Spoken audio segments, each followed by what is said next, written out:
call this meeting to order. Roll call. Good morning, Supervisor District 1, Jesus Eduardo Escobar. Supervisor District 2, Martha Cardenas Singh. Good morning, present.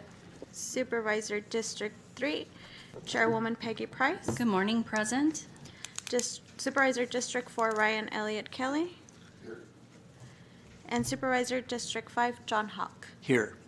All right. Now let's go to the floor for special presentations. If we could have Patricia Lizarraga, Patty, if you would come forward, please.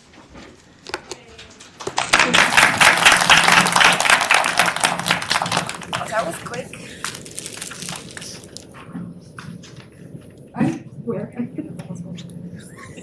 I was gonna go over there. You should. Should know he's Hey. Thank you. Thank you, Martha. Thank you. Board, Chairwoman, resolution of the Board of Supervisors of the County of Imperial honoring Guadalupe Patricia Lizarraga for 25 years of dedicated service to the County of Imperial. Whereas the Imperial County Board of Supervisors expresses their sincere appreciation to Guadalupe Patricia Lizarraga for her dedication and commitment to the County of Imperial. And whereas Ms. Lizarraga began her service with the Behavioral Health Department as an account clerk 3 on January 8, 2001, and later promoted to accountant. And whereas Ms. Lizarraga joined the Auditor's Controller's Department as accountant auditor on June 23, 2006, where she demonstrated her knowledge and skills. And whereas Ms. Lizarraga devoted the next 20 years supporting the department's mission, being an essential element to maintain the financial integrity of the County of Imperial, consistently exemplifying great professionalism and an unwavering commitment to excellence in public service. And whereas Ms. Lizarraga served as a professional employee group PEG union representative, assisting many employees with employment issues, and whereas Ms. Lizarraga was elected to represent all county employees and retirees with the Imperial County Employees Retirement Services ICERS Board, demonstrating exemplary dedication to her elected position. And now, therefore, be it resolved that the Board of Supervisors, County of Imperial, extend their heartfelt gratitude and best wishes to Guadalupe Patricia Lizarraga on the occasion of her retirement after 25 years of service, commending her for her 2.5 decades of distinguished service to the county, and wishes her happiness, fulfillment in all future endeavors. Passed and adopted by the Board of Supervisors, County of Imperial, State of California, on this 13th day of January 2026 by an affirmative roll call vote. District 2? Yes. District 3? Yes. District 4? Yes. And District 5? Yes.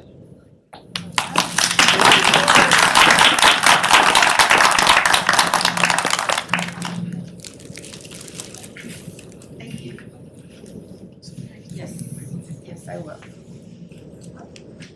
First of all, I'm both grateful and honored to be here. I would like to say thank you to Behavioral Health for opening the doors for me 25 years ago. Andrea Cullen, you're the best. And I'd like to say thank you to the Auditor Controller's Office who embraced me and made me grow, because my journey was filled with challenges and achievements. I would like to say thank you to all my peers, colleagues, my peers and colleagues of the Professional Employee Group for allowing me to fight for the voice, to fight for the rights, and so many years, and 14 years of dedicated bargaining representation. I also would like to say thank you to all of you, all county active employees who supported me for 10 years, who elected me and re-elected me, and I went through 4 elections.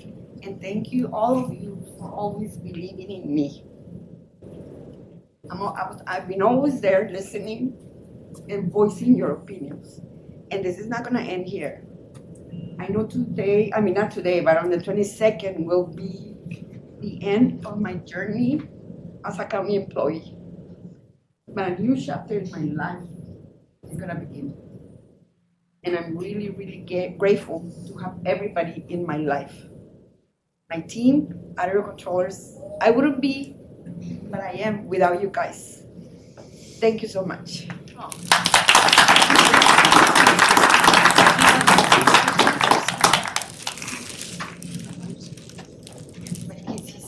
He's asking for us. Oh, yes. So, Patty, this is for you. And this is for you, and an appreciation award presented to Patricia Lizarraga, account manager for 25 years of outstanding and dedicated service to the County of Imperial, January 2001 to January 2026, presented by the Auditor Controller Department. All right, here we go. Straight at this lens. 3, 2, 1. Let's do another one. 3, 2, 1. You want to bring up the team? Yes. Guillermo. Good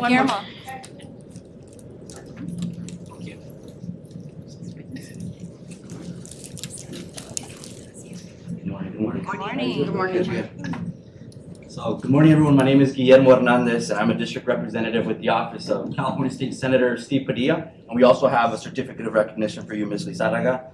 And it reads, on behalf of the California State Senate, I, Senator Steve Padilla, am pleased to recognize Guadalupe Patricia Lizarraga for 25 years of dedicated public service to the people of Imperial County.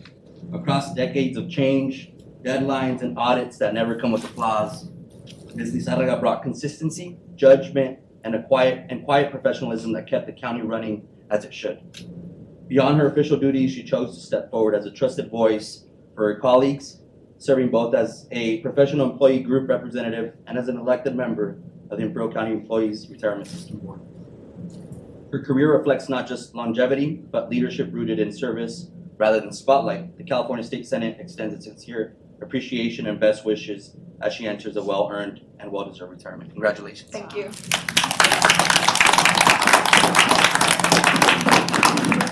right, here we go. 3, 2, 1.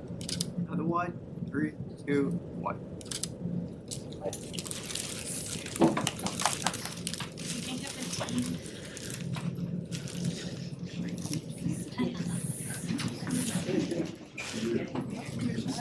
Okay, thank you.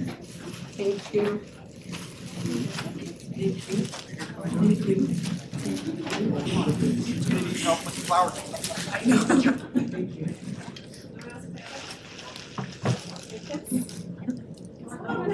Todos los que se quieran.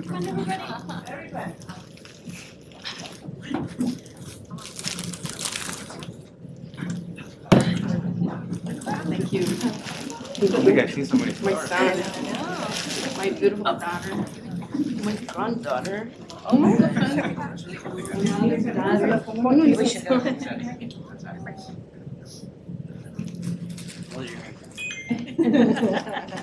Thank you. Thank you. Yep. Over here, Danny. Hey.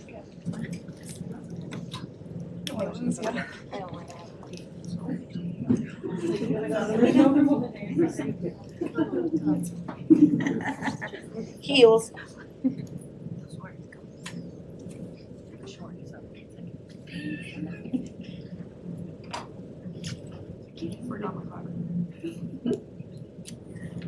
All right, here we go.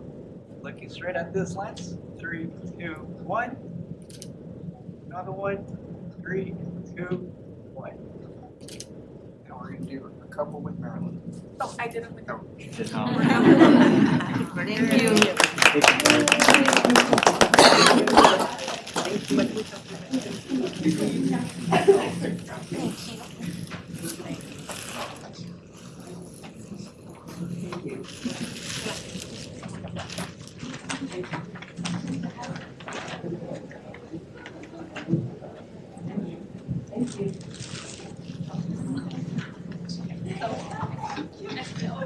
Morning, Stan. How you doing? Good. Good. Thank you very much.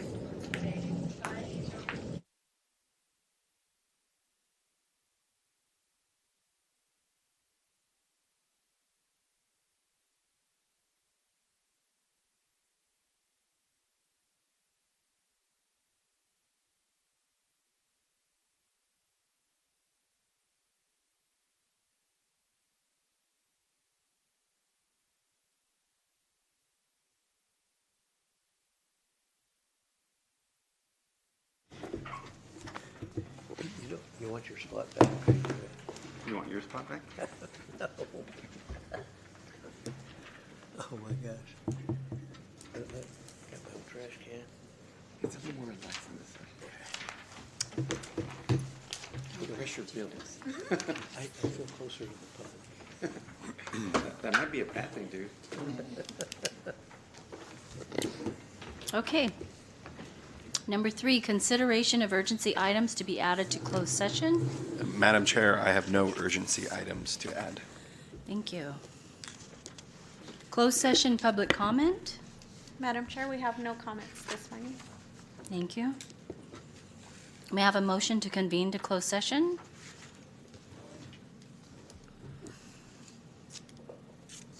I have a motion by Supervisor Hawk, seconded by Supervisor Escobar. Please vote.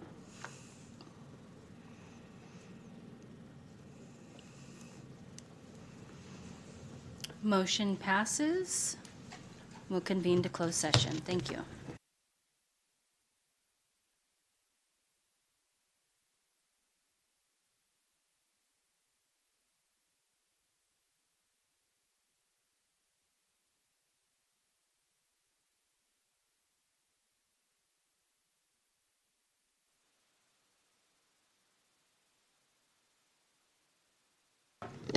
Welcome, everyone, to our afternoon session. Clerk, can we have a roll call? Yes. Good afternoon, Supervisor District 1, Jesus Eduardo Escobar. Good afternoon. Supervisor District 2, Martha Cárdenas Singh. Good afternoon, present. Supervisor District 3, Chairwoman Peggy Price. Present? Supervisor District 4, Ryan Elliott Kelly. Here. And Supervisor District 5, John Hoff. Here. We have the invocation and by Supervisor Hawk and the Pledge of Allegiance by Vice Chair Supervisor Cardenas Singh.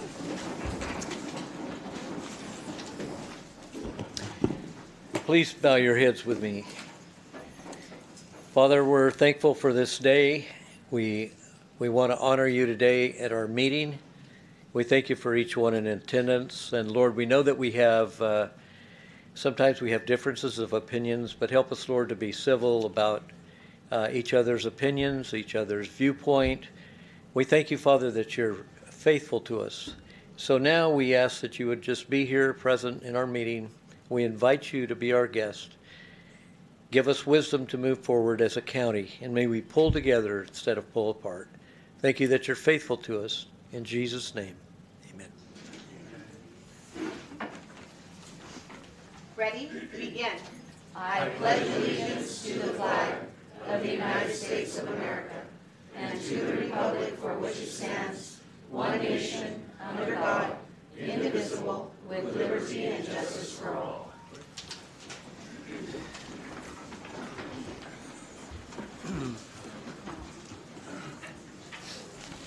Okay. Right.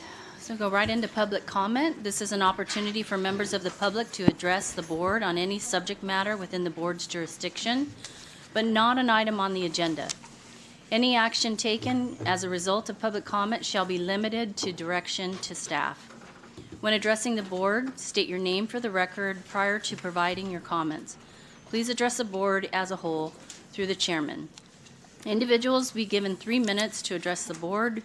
Groups or topics will be given a maximum of 15 minutes. Public comments will be limited to a maximum of 30 minutes. If additional time is required for public comments, they will be heard at the end of the meeting.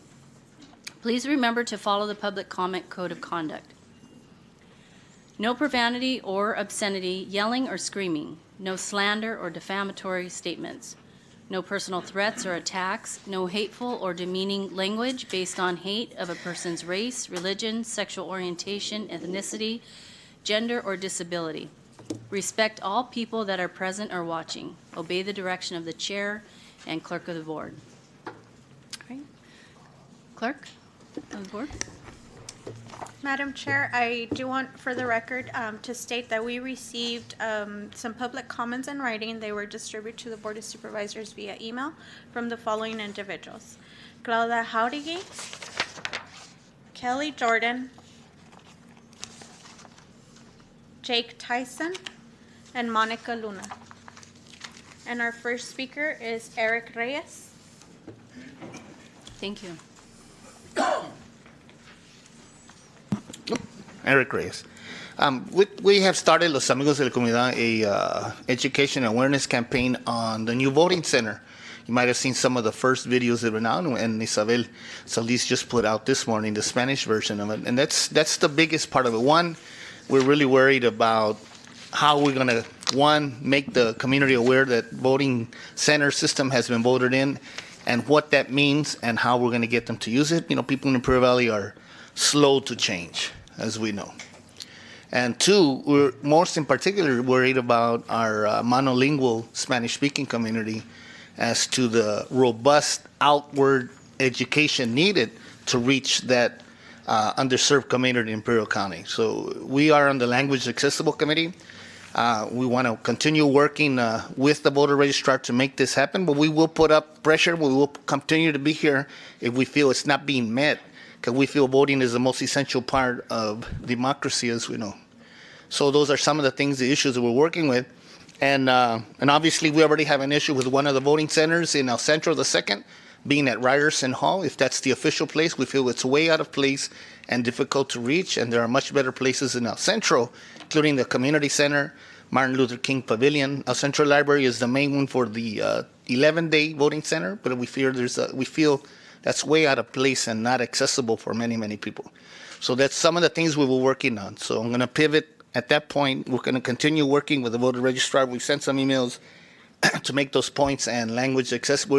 Isabel and I are on the Language Accessibility Committee. We want to make sure what the plan is to make that change made as well. And second, I'm going to pivot. Imperial Irrigation District obviously has filed a lawsuit with you, a CEQA lawsuit, I believe, a challenge, right?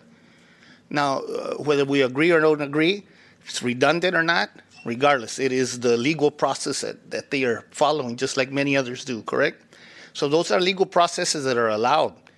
And I know the county has before it an issue with the IED at Red Hill Marina Bay. I think it's time for you to take care of your entity as they are taking care of their entity and follow up on Red Hill Marina Bay with the IED as well. Many issues there that we can talk about publicly, but let's do it. Thank you very much. Thank you, Mr. Reyes. Next speaker, Peter Rodriguez.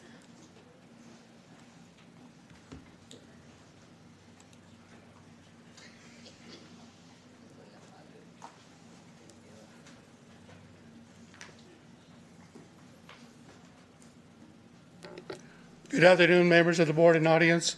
Last week I asked for you guys to lower your volume of losses, and now there's another one to add to your dockets. Having so many losses shows a lack of leadership, integrity, and just being transparent to the public. As many of you know, I'm not in favor of the data center project because it lacks integrity and honesty. I see this federal lawsuit against the city of Imperial as a money grab. That's my opinion, just like the former mayor of the city of El Centro. I'm going to do it here, sue you, I want money, and I'll leave. It's unfortunate this is the way they want to go, especially for an individual who has no record of building data centers. Also working closely with people from IBECC who have had issues themselves and not being transparent and honestly. In 2021, we tend to forget the issue with Sean Wilcox and IED. The IED called them out as committing fraud in their paperwork. We forget that Tim Kelly, while he runs the Raleigh Foundation, that is not listed on his 700 as a city councilman. Where's the transparency? Where is the honesty? When is it going to stop? And we just got to be open and honest. We're elected officials. You guys are elected officials. You guys need to be really open and honest and ask, is this direction I want to be remembered as? Has the 12th lawsuit coming up possible? I don't know. But I would really ask for all of you to ask yourself, what is your legacy? Do you remember something you did good or the number of losses until the bank is dry? It is sad because when we hear relatives calling, what the hell's going on here? Well, it's crazy and there's a lot of lawsuits. And I really don't know what's going on. And it's sad that you can't tell family members good news, but only the bad news, because they read everything, especially with the data center. They're not very happy, neither is the public. And I'll say this, the minorities in Imperial County are the people who want this data center, not the general public. I was at a demonstration Saturday. All members from Imperial County showed up. Nyland, Winter Haven, outreaching areas, people that are committed and dedicated. They just want transparency and they don't want a data center. They prefer that we stay agriculture and looking forward because we're not getting answers, especially when you're elected officials. My time's been running out and I hope you have a great day. Thank you. Thank you, Mr. Rodriguez. Next speaker is Ms. Alyssa Phillips.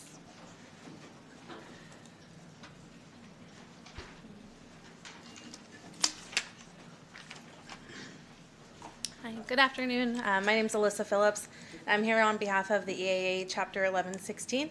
I just wanted to come in today and thank you all for your support of our event at the Imperial Airport this weekend. The parents were very excited to have somewhere to sit in the shade now that the trees are gone, so thank you guys so much for that. We also wanted to thank you from the bottom of our hearts for the financial contribution.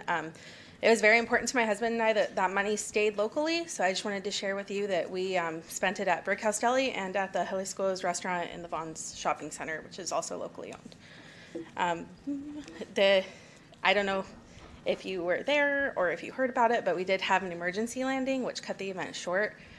We have touched base with those families, those parents, everyone is very grateful for the skill of our pilot, and they are all looking forward to the event next year. We're already loosely planning for it, so again, just thank you for your support. We really, really appreciated it, and we hope to see you out there next year. Thank you. It was a great event. Thank you, Ms. Phillips. Next speaker is Rosario Ramos Aragon.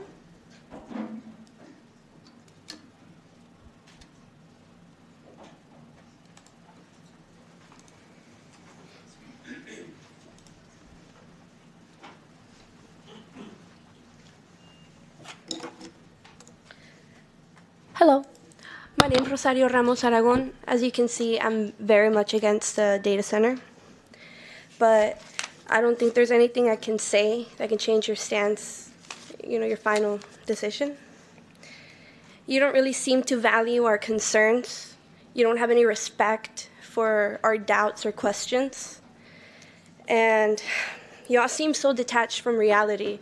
The lack of self-awareness in the people suffering right now, the people here that are trying to tell you something and you just brush it off like nothing.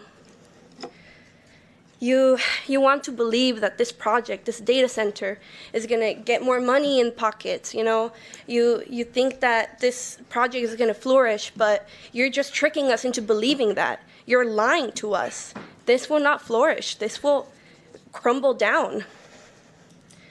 Despite your attempts into keeping this community quiet, we will speak. And we say this yet again for the millionth time, we don't want data centers in the valley. Your mistakes will be written, and people will remember you for what you are doing and what you are deciding. You have sold your soul to greed. Thank you very much. Thank you, Ms. Aragon. Next speaker is Ms. Patricia Carrillo.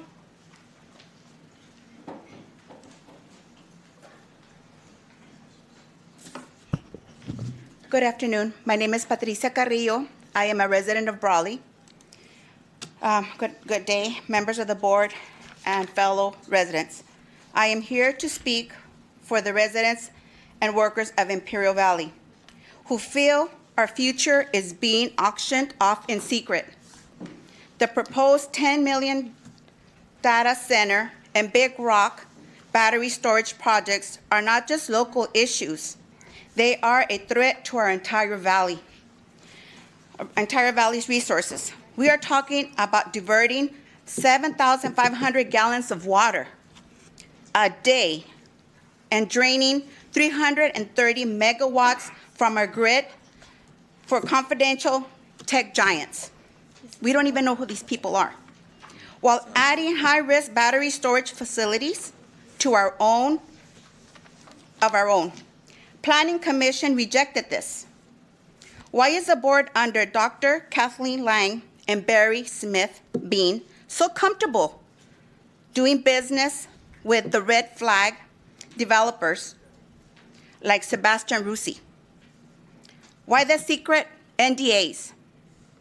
If these projects were truly a benefit to our community, you wouldn't be trying to bypass the environmental reviews that protect our air, our water, and our safety. The oversight here is broken. While the administration fast-tracks these secretive deals, you are also fast-tracking your own employees. Last June, this board approved a $290,000 salary for Dr. Lang, a massive 33% increase. And you continue to approve step F raises for the inner circle. On January 6th, you approved another hire for over $176,000 a year, plus bonus. How do you look at the actual county workers in the eye and tell them there is no money while you hand out these six-figure step F raises and signing bonuses? You are suppressing the compensation study for our road crews, our social workers, our clerical workers, because you know it proves they are being left behind. I am thankful that the IID and the City of Imperial have filed lawsuits to challenge you. When our own neighbors in our own water districts have to take the county to court just to ensure a legal sufficient analysis, it is a clear sign that leadership has failed. We don't want secret deals. We don't want step F hustles. And we don't want industrial monsters draining our valley. Release the pay study. Ms. Carrillo, your 3 minutes are up. Thank you, Ms. Correa. Next speaker, Jake Tyson.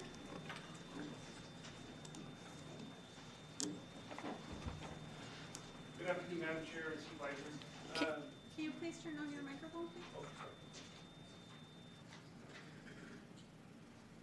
Oh, there it is. Yeah, there it is. Okay, great. Thanks. Madam Chair, Supervisors, I think I wanted to introduce this thing called the Senate Bill 53. I don't know if any of you read it. It's kind of came into play last summer, and it's into law as of January 1st. And it talks about all sorts of stuff. I mean, like things we know about I'm going to stop saying data centers because we're talking about AI data centers, right? And I'm finding out there's like different models of those data centers, right? And each one of those models carry different levels of power and intensity. And each one of those models bring different kinds of risks to whatever's around it. So I'm going to just read this little thing, and I have it right here. If you guys want it, you guys can read it. If not, you can find it on california.gov. So Senate Bill 53, Chapter 138, establishes that large-scale artificial intelligence activity constitutes a distinct high-risk category regulated by compute intensity, model capability, and catastrophic risk, not merely by facility type.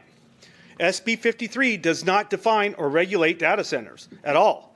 Instead, it creates new statutory classifications for foundation models, frontier models, and large frontier developers based on training compute exceeding 10 to the 26 power flops, whatever that means, and the potential for catastrophic public safety impacts. By contrast, the public has been described and processed as a generic data center from what we're having here in Imperial. It's just a data center. In fact, I had a conversation with Mr. Rucci this weekend on Sunday. We had a little back and forth on his Zoom, and he kept saying, Jake, a data center is a data center. It's a data center. That is not true. That is absolutely false. So anyway, despite It's omitted AI training and inference functions that squarely fall within a frontier AI framework recognized by the legislator. So this mischaracterization improperly narrows the project description, obscures foreseeable environmental impacts, including energy demand, generator usage, cooling systems, noise, and emissions, and unlawfully supports a ministerial or exempt CEQA pathway. CEQA requires agencies to evaluate a project as it is actually proposed and operated, not as it's labeled.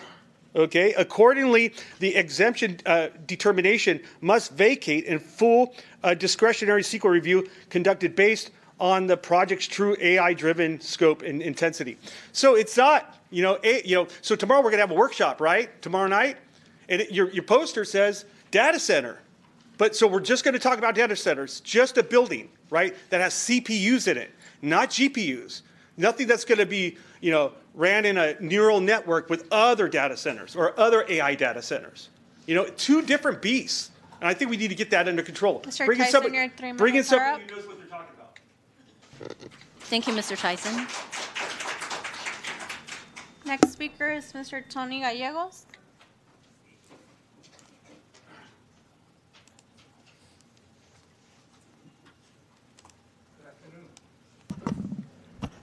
I missed you becoming chairman, you, Martha, too, and I even missed Mr. Hawk. Unfortunately, I had the flu for a little while until I got well after Olga told me I'm getting old. So I just want to thank you guys for the donations for the Christmas. And I want to let you know that we had 657 kids that received presents. And that's the highest we've had since the last little depression we had. And at that time, we had a lot of them, too. And, and we barely made it. We finished off with some backpacks I had left over, but every kid got a present. Unfortunately, the police department was kind of mad at us because we blocked B Street, C Street, D Street, E Street, and half of Main Street. And the police came out once and told us, what are we going to do about it? And being Zoya calls herself the chairman, so I just said, go talk to the chairman, sit over there. And then, well, that was a mistake he made, because first thing he said, well, you're driving the police car, you got the megaphone, and there you can tell them to move. And then she said, matter of fact, I said, don't you have the Christmas spirit? So it worked out real fine. I just want to thank all of you for your help. And this is one of the biggest ones we ever had. And that goes to show you that we have a high unemployment this year. And there's a lot of decisions that you two girls have to decide, and all of you have to decide. We need jobs. And it was very obvious. And as far as Brawley's concerned, even though there are a lot of the people that that worked at Holly Sugar, got laid off, and there was a lot of people there that needed the money, and a lot of parents were very, very grateful. And I want to thank you guys for all the help that you give us. Okay, thank you. Thank you, Mr. Gallegos. Madam Chair, I have no more speakers. Thank you. We'll go to board member reports and announcements. Let's start with you, Mr. Hawk. I have none. No comments at this time. Thank you. Supervisor Escobar? Thank you, Chair. As most of you know, there was a fatal shooting in Minnesota a few days ago. It personally rocked me because it's almost like, when is enough enough? When does this stop? When have we lost respect for human life? There is a sense of empathy, there's a sense of disrespect, there's a sense of frustration. And unfortunately, social media drives a lot of this. I've said this time and time again, most of us are center left or center right. Most of us are stuck in the middle with a lot of things that binds us together and a few things that drives us apart. Yet social media in the past decade or so has driven those 2 or 3 differences to make us fight hand and fist. and make us not listen to the other side. And it is so sad because we are really not that far apart, yet we continue to fight what has become an unfair fight. I bring this down to our level of full circle because there are multiple issues that are driving our county currently. We talk about a lack of employment, a lack of opportunity, of our kids not being able to stay in the valley because there is no opportunity. We continue to agree to disagree on a number of different subjects that drives us further apart at the local level. Whether you're blue or red or somewhere in between, it continues to separate us. We've talked about data centers. We've talked about lawsuits. We've talked about personnel. We've talked about elected officials. But at the end of the day, we continue to divide ourselves. We are a county officially of 175, which I know for a fact because I live in Calexico. Any given day, it's 200,000 and above. That's 10 to 1 compared to San Diego County. Our political power is limited. Our economic power is limited. Yet we continue to divide ourselves. So the little efforts that we can make at the state and federal level continue to be obscured by ourselves. We shoot ourselves in the foot. What I ask of you is not to keep quiet, to raise your voices to what you think is fair, what you think is honest, what you think is equitable. But you do it in a way where you fully respect the other's viewpoint. You accept the other's viewpoint. I'm not saying you agree with the other's viewpoint. I sure as hell don't agree with my colleagues sometimes, but you accept them and you move forward and you fight for your viewpoints each and every day of our lives. But our lives are very short, and we need to pick the fights that are worth fighting for. And we need to be realistic in the results that we're trying to gain. I think we lose sight of that. We lose sight of the fact of who we affect based on what we're supporting and how we affect these individuals or these entities or our future. We lack vision. We lack vision as a collective group. And that is what's sad as an elected official. Because you fight hand over fist, day over day, and you make mistakes. I'm not perfect, that's for sure. But you fight day and day to make this community better, and all I see is this community being driven apart more and more and more by all of us. We are all to blame. We should all be held accountable and take accountability because Imperial County can be made a lot better with more opportunity for all of us. Yet we continue to not progress. We take one step forward, we take 3 steps back. So I ask that you really think about our future. You really think about what we want to do and how we want to do it and how we're going to get it done.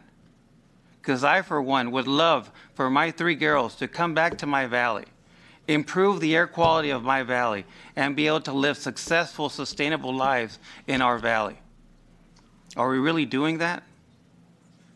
Are we really assisting the next generation in coming back home? Think about that. Thank you. Thank you, Supervisor Escobar. Supervisor Kelly? I'd just like to agree with Supervisor Escobar is that we have a lot more in common than we have apart. We're all trying to do what we believe is right, and we can have disagreement, but nobody's out to try to hurt or damage or squander anything. I do believe that we do have a common cause, and it's fortunate that we have enough people in this attendance and maybe that are listening that I can share something that we do need to be focused on as a collective group, and that is what's happening on the river. So California draws 4.4 million acre-feet a year off of the Colorado River, and the majority of that is entitled to Imperial County at 3.1 million acre-feet. And there is scenarios by the Bureau of Reclamation, because there is no deal on the river, that would draw up to 3.9 million acre feet out of California. That is the worst case scenario. And the reason I share this with you is because you have an opportunity at this moment. Between January 16th and March 2nd are public comments on what the Bureau of Reclamation is considering. And there are 2 virtual meetings that are available to you, one on January 16th and another one on March 2nd. If you really want to be part of protecting what we have and what we could be, this is the avenue, because if that water is reallocated in another way, that means that this valley is going to be suffering even more so than the transfers that have occurred in the past or the loss of industry that we've already seen. So I hope that you can find common cause to pay attention to this topic. Thank you. Thank you, Supervisor Kelly. Supervisor Cardenas-Singh? Yes, thank you. Just taking this opportunity, as we sit here on the dais, we also have the responsibility to be educated and to have the information necessary to make the best decisions for our community. And with that, I went ahead and I applied and was selected to a 6-month fellowship program with Well Untapped is the name of the fellowship. It's water education for Latino leaders. This fellowship specifically is for elected officials for us to have a greater understanding on California water policies while tackling specific water challenges in our area. With this fellowship, we're taking in-depth examinations of our historical perspective on water, governance, public policy, economic aspects, and as well as the interconnectedness with human rights and climate change as it relates to water. So really looking forward to these 6 months that are before me in this fellowship program. So I wanted to share that. Thank you. Thank you, Supervisor Cardenas-Singh. For myself, I just have a few announcements. I want to announce that we have the point-in-time count Friday, January 23rd. It'll begin at 5:30 in the morning and then at 9 a.m. in the north end. If you are interested, this, by the way, is the Continuum of Care. It's a federally mandated event. It brings to light data to use towards planning for unsheltered individuals in the county. If you are interested in volunteering, I believe their goal is not quite met in terms of volunteers. I'd encourage you to look at the information at www.imperialvalleycontinuumofcare.org if you're interested in volunteering. I also attended the Community Health Plan of Imperial Valley Local Health Authority meeting. They're moving along in terms of their growth, and they also celebrated a ribbon cutting ceremony last week, and that was in the paper. And then lastly, I do want to report out that we had the Wally Hale Aviation Day at the Imperial County Airport. I want to thank the Palm Springs Chapter 116 for their participation. This event has now been named the Wally Hale Memorial Aviation Day in memory of the late Wally Hale, who was a flight instructor and very involved in the aviation world. Kids were offered plane rides, kids ages 8 to 17. There were tours, static tours of various aircraft. And as Ms. Phillips stated, I think there was about 40, 45 children and teens that experienced a flight in the Imperial Valley. We did have a little mishap, but we had an aircraft that had, of course, they had 2 minor participants in the aircraft, but I just want to give acknowledgement to all of the emergency first responders who acted as they've been trained. The county fire department, their other mutual aid responders as well. And it was just quite interesting because we knew it was when we realized what was happening and what the plan was, that the aircraft would land without the front gear. But in observing everything that happened, I mean, it was, I would have to say, everything that could go right did in terms of planning. So it was a great example of everyone coming together and exhibiting their, training and protocols. It was as smooth as could be. And I know that there's some video of it out there, and if you're interested to watch how smooth it was. And great thanks to the pilot who happened, what I understand, who happened to be trained by Wally Hale himself during his pilot schooling. And so with that said, it was just without incident. The firefighters didn't have to implement any kind of extinguishing or anything. It was, they jumped out of the plane, everybody was fine, and I don't believe there was even any damage to the airstrip. So it was just very interesting, and I think that we took some time to talk to the two passengers to say, hey, don't let it discourage you from being a pilot or going in the aviation field, because now you can say you've been in an emergency landing. So hats off to everyone that was involved. Thank you to all. And that's it from me.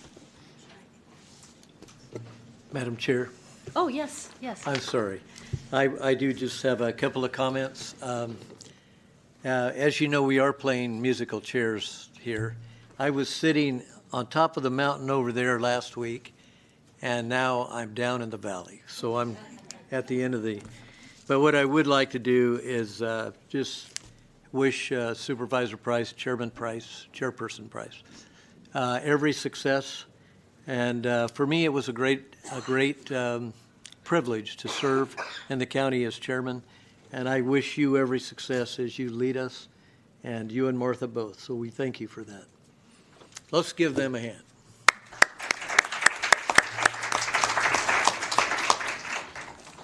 Thank you, Chairman Hawk. I think I'm going to go ahead and read a statement just from some of our public comment. I would like to go ahead and just read this. I want to acknowledge the many, and I've read this before, but I want to say it again, just based on some of the comments. I want to acknowledge the many emails, calls, and comments we've received from members of the public regarding the proposed Imperial Data Center project.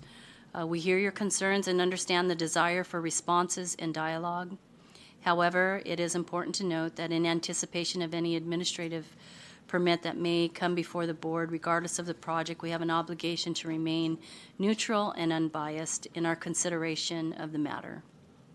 In addition, because this project is currently subject to active litigation, the board is unable to respond to or comment on the correspondence received regarding the proposed project.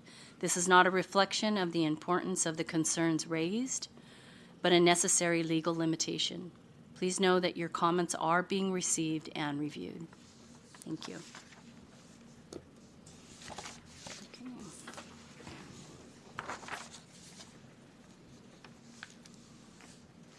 Okay. Discussion of the agenda, item number 10. Are there any other? No, item number 10. Items to be pulled from the action and discussion consent budget. None, Madam Chair. Nope. Excuse me. Oh, I'm I'm sorry, sorry. I didn't. I would like to just express my thoughts at this point, and I want to bring up, I was very surprised to see item 16 on the action calendar over the weekend. I had no knowledge that it was coming forth, and so I was surprised. As a matter of fact, Letty, I just want to address you. I know that it's been very busy, and I know that you guys have been extremely busy, especially with your the idea that you had the clinic, you got the clinic approved at the sheriff's office on Applestill, and I approved that. I voted for that, the $17 million clinic that was there. But I am surprised to see that I haven't seen item 16 discussed in quite a while.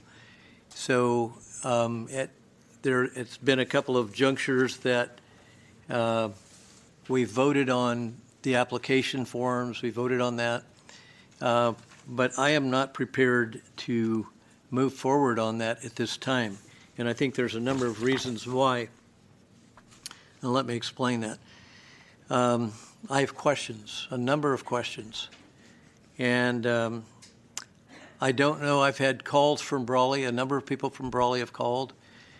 And they've said, John, we haven't seen anything about it. We haven't done anything. We don't know what's going on there. And I said, well, I know there was a deadline that was sometime this summer, and I don't know exactly when. And I said, I'm assuming that the deadline has passed, and so the issue is probably not going forward. So I think the people of Brawley should have a chance to weigh in, and I know you've had a couple of workshops there, but I'm going to request that we have another workshop there. And then I'm reading in the contract also about a 30-year contract that we make a commitment, regardless of whether the state pays or not, we have a commitment. Obviously, I've always questioned this about the project, that we're spending $22 million to rebuild a building, and it's serving around 180 patients. So I don't know how that's true or not, but I do have a number of questions. I know that many of us do. And I know also, as we've talked about in close this morning, which I'm not going into detail, but we are looking at budgeting issues that are facing the entire county.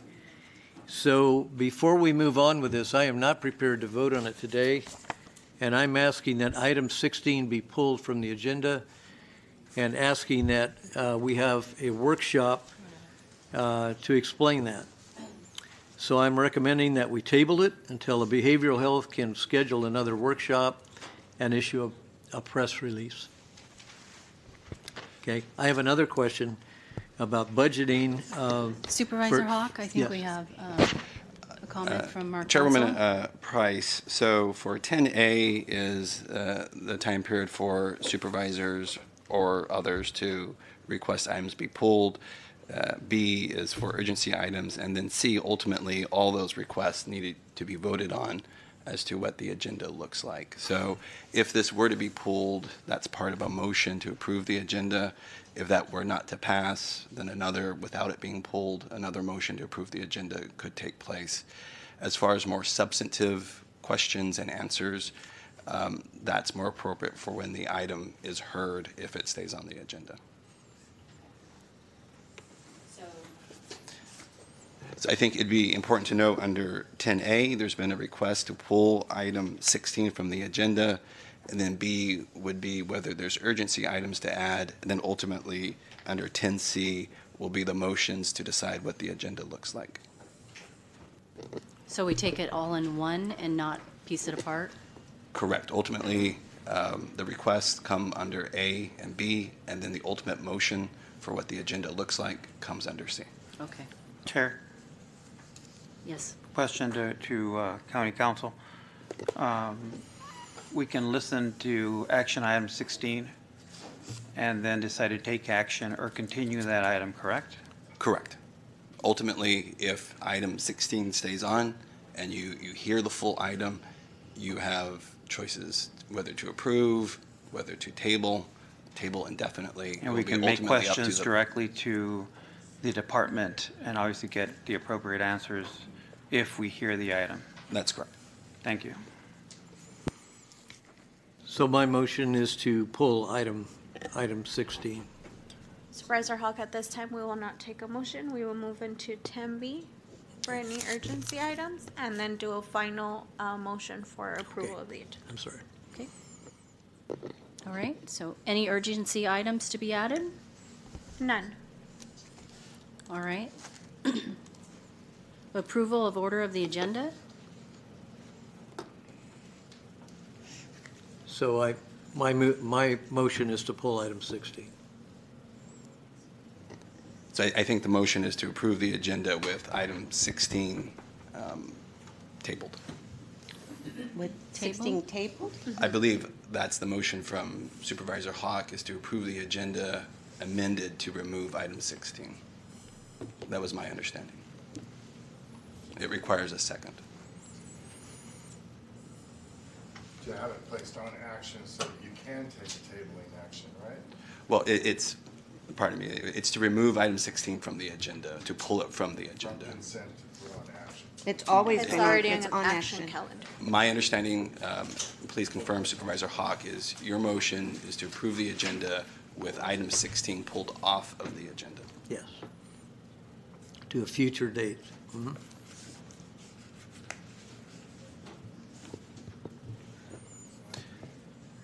Agree in context, I would like more time on this item. So, Microphone, Ryan. I agree, I would like more time on this item, but I prefer to move items along. I've seconded the motion. So just for clarity, the motion is to pull the item and table it? The current motion is to approve the agenda with item 16 being pulled, no firm date set for when to bring it back. If that motion fails, then there'd be another motion to approve the agenda. If that were the case, we would hear item 16 with the comments from Supervisor Escobar that it could then also be tabled. If it passes, item 16 will not be heard today. Thank you. Okay, we have a motion by Supervisor Hawk, and we have a second by Supervisor Kelly. Please vote.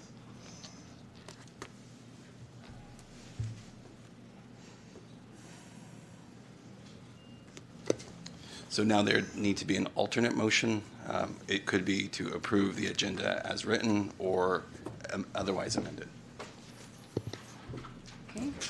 We have a motion by Supervisor Kelly and a second by Supervisor Escobar. Please vote.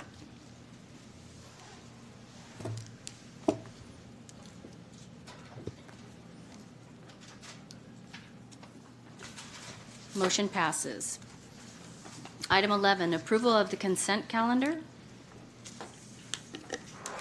Madam Chair, I just want to note that we did receive written comments for item number 25. We received two from the following individuals: Claudia Jauregui and Christopher Scuries.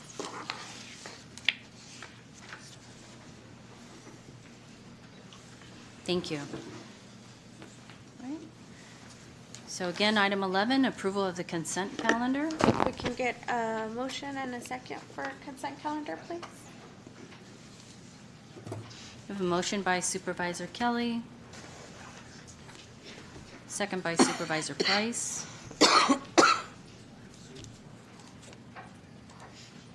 right, item, please vote.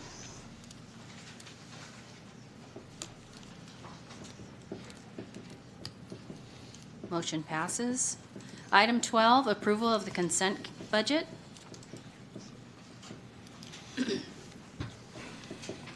We have a motion by Supervisor Escobar, a second by Supervisor Hawk. Please vote.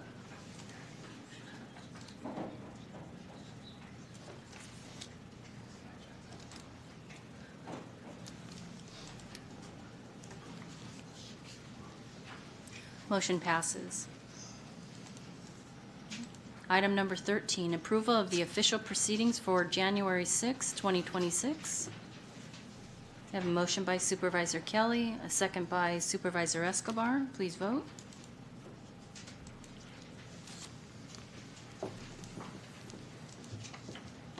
Motion passes. Item 14, departments announcements. Madam Chair, we have a couple. Do you want to start? Dr. K? Yes, Madam Chair, members of the board, I'm happy to announce the appointment of Bruce Davis as the county's new Director of Human Resources and Risk Management. He will lead Imperial County's human resources, employer relations, and risk management programs, ensuring compliance with state and other regulations. The goal is to support a stable and high-performing public workforce. His more than 20 years of experience in senior-level public sector leadership is noteworthy across counties, cities, special districts, and educational institutes throughout California. Dr. Davis, if you'd like to come forward and say a few words, I'm sure the board and the audience would be happy to hear from you. Absolutely. Appreciate that, Lieutenant. Turn this on. Good afternoon, Chairperson Price, members of the board. Completely appreciate this opportunity. It's a huge, huge undertaking. A lot of things that we can do, a lot of things that we can improve upon. I think some of the things that really attracted me to this position is the opportunity. So as Dr. Lang mentioned, I have decades of experience working in public sector HR, and there were a few things that really aligned well with what you're doing here and what I've done in the past. Those include the class and comp study.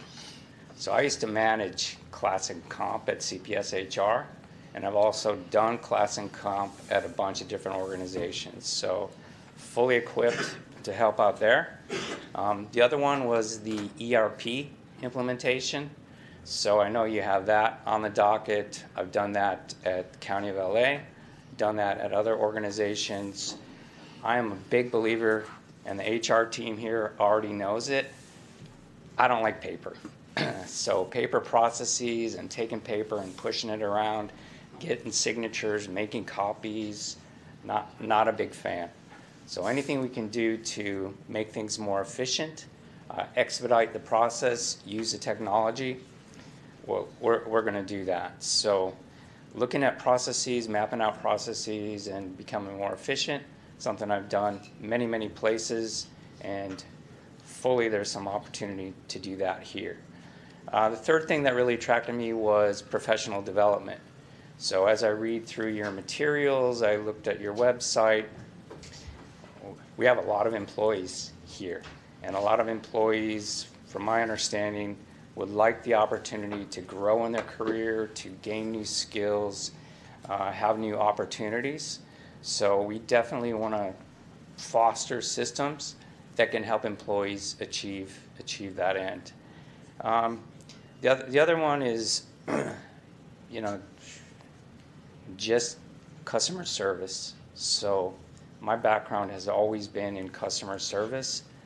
My job, I serve you, I serve the department heads, I serve the employees, and I serve the public. That's my role. I mean, every day, and that's only the 2 days that I've been here, you're making decisions that are changing people's lives. So making those decisions ethically, honestly, consistently, critical. And, sometimes you go home and you go, did I make the right decision? How is that employee going to be impacted? Those things sit with me nightly, so you can end up losing sleep. The team here is great. I'm looking forward to working with the team, getting to know them, but they're all on board. They're all committed to the county as well. So again, thank you for the opportunity. I'm sorry that it took so long to get here. I wish I could have been here sooner, but we're here and we'll get going right away. Great, thank you. Thank you, and welcome, Mr. Davis. Yes, thank you. Thank you, Mr. Davis.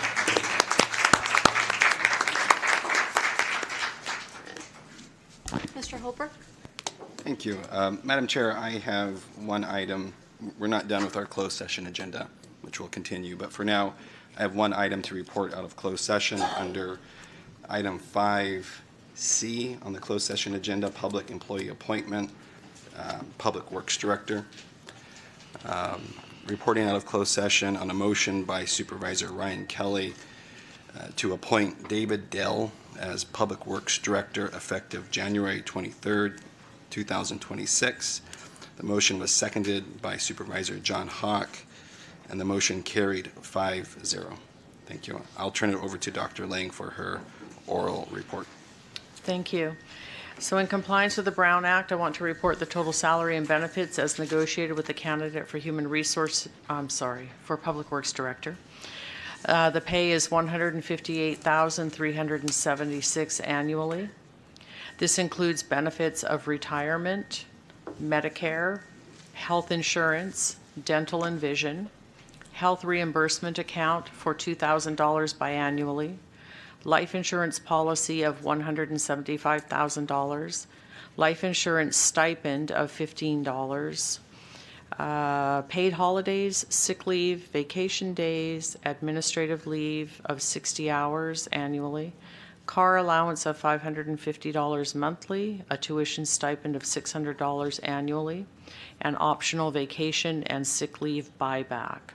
So the benefits totaling $71,105. So the total package here is $229,481.14.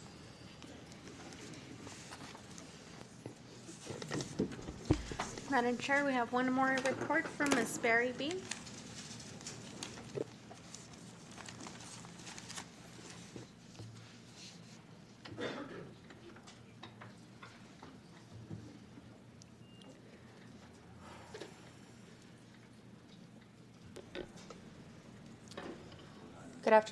Good afternoon, Board. I'd like to provide an update and a reminder that we will be having the data center workshop tomorrow held in this room, as well as we'll have an overflow availability in our public health training facility. We will also have this available online via Zoom, which was included on the link that was distributed by the county and is available on our website as well as on social media channels. We'd also like to provide an additional update on Lithium Valley this week. Last week, we talked about the market and the increases that we've been seeing. And this week, we've seen additional increases in the market. Last week, we compared that from January 2025 to January 6, 2026, it had gone up from $10,231 to $15,705 for lithium carbonate. We have now seen this week, as of today, there's been an increase in lithium carbonate up to $19,740 per metric ton. From January 2025 to today, that is over a 92% increase, which is significant in the market. I've included on the slide some of the reasons that we're seeing that, and that includes deficits with lithium that are projected over the coming years. An additional impact that we've seen is from China. On Friday, January 9th, China announced that they were going to be eliminating their export rebates. Those rebates for batteries currently exist at 9%, and they will be reduced to 6% as of April of this year. And by January 2027, they will be eliminated, and there will be a 0% rebate available on taxes associated on batteries that are exported from China. The reason that impacts lithium is the amount of lithium that's going into batteries is a direct correlation, and we are seeing companies here in the U.S. that are purchasing additional batteries right now so that they can have that cost savings on the rebate they may lose in the future, which also means they're purchasing additional lithium to put in the batteries. We also want to remind the community that the Lithium Valley Specific Plan and the draft Programmatic Environmental Impact Report was released on December 30th, and it will be available for public comment and review until March 2nd. You can see on the screen the different methods that you can provide that comment. It includes by mail or in person at our Planning and Permitting Department, or also email publiccomment@co.imperial.ca.us. And we ask that you include LVSP 2025 in your correspondence so that we know that it's associated with this project. And lastly, I'd like to share that we have had additional community engagement RFPs associated with Lithium Valley. As we've talked about previously, Senate Bill 125 allocated $800,000 for community engagement on the Lithium Valley initiatives. $720,000 of that was to go to community-based organizations, and $80,000 was for tribal engagement.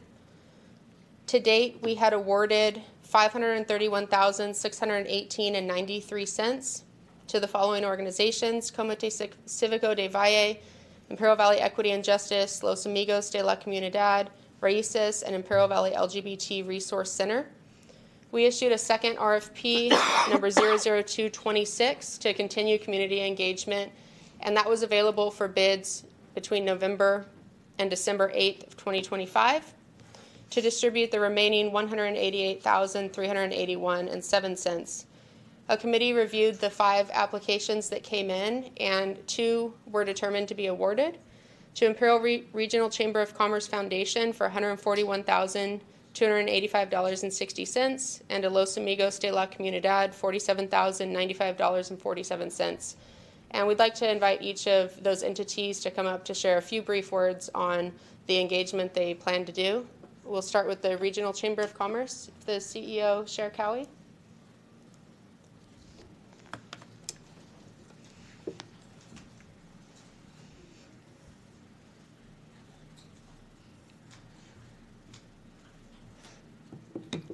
Thank you, Barry.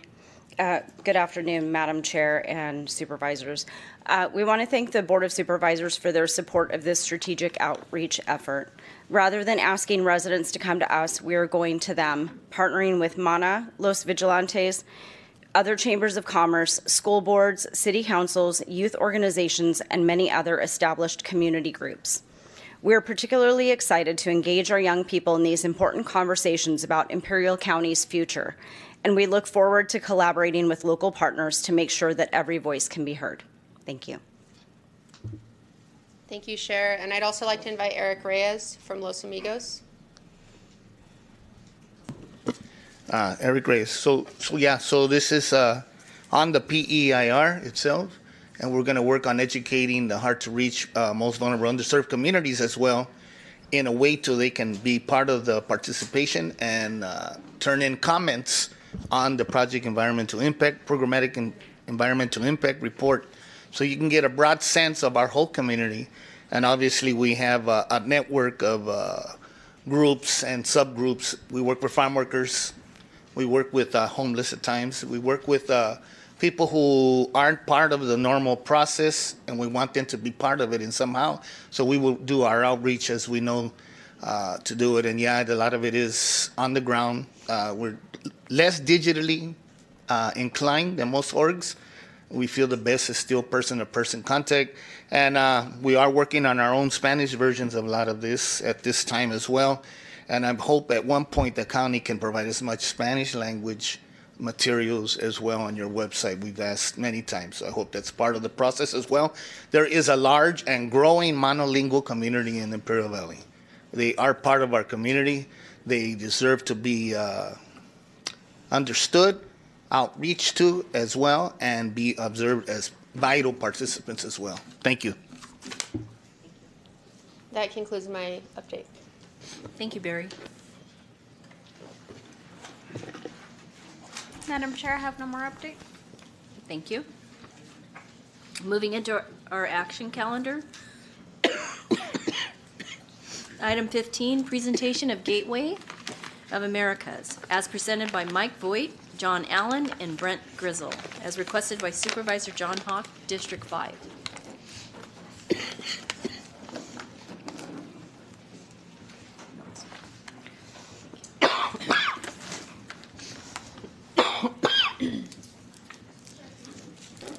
Thank you. Madam Chair and members of this board, my name is Mike Vogt. I'm the president of IRE Development, and it's my pleasure to talk to you about an economic powerhouse here in Imperial Valley, which is called the Gateway of the Americas. Next slide. Oh.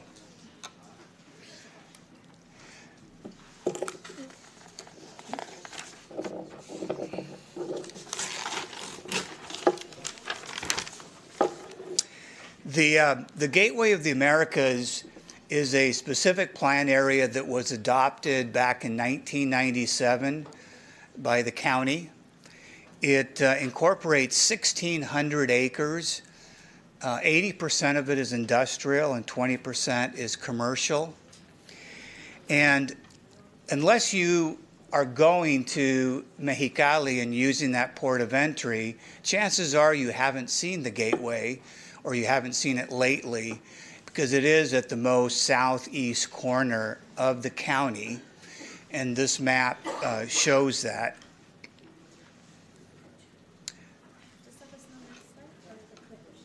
Okay. Oh, the clicker. Okay, that makes sense.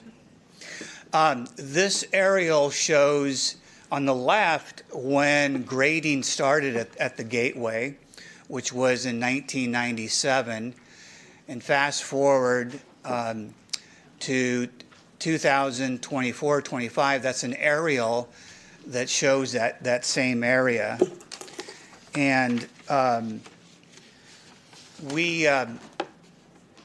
we've been around since 1997, but buildings didn't start until the year 2000.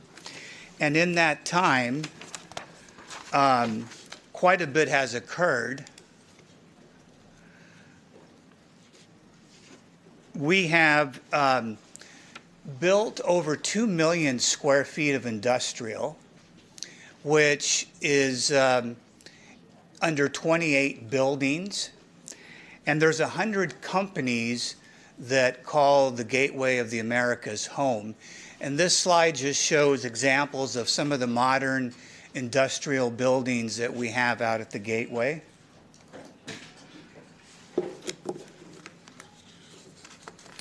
The next slide shows the 5 industrial parks that IRE Development, my company, has built. It totals 835,000 square feet. Again, we began in the year 2000. Those developments are all on the east side of Interstate 7, and we are currently 93% occupied. So as you can see, there's quite a demand for industrial in that area. The next slide is just a aerial that shows from the east looking west, the 5 industrial parks. We have approximately 70 companies that lease from us in that area that's outlined by the yellow. Those companies range in size from 1,000 to 60,000 square feet. And you might ask yourselves, well, what do these companies do?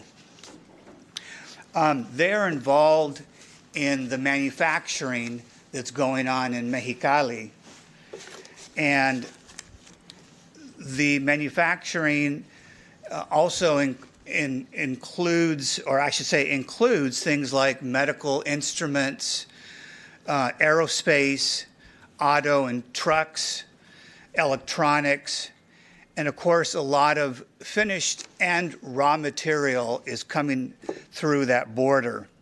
In fact, in 2024, there was $23.2 billion in import-export activity at the Calexico East port of entry.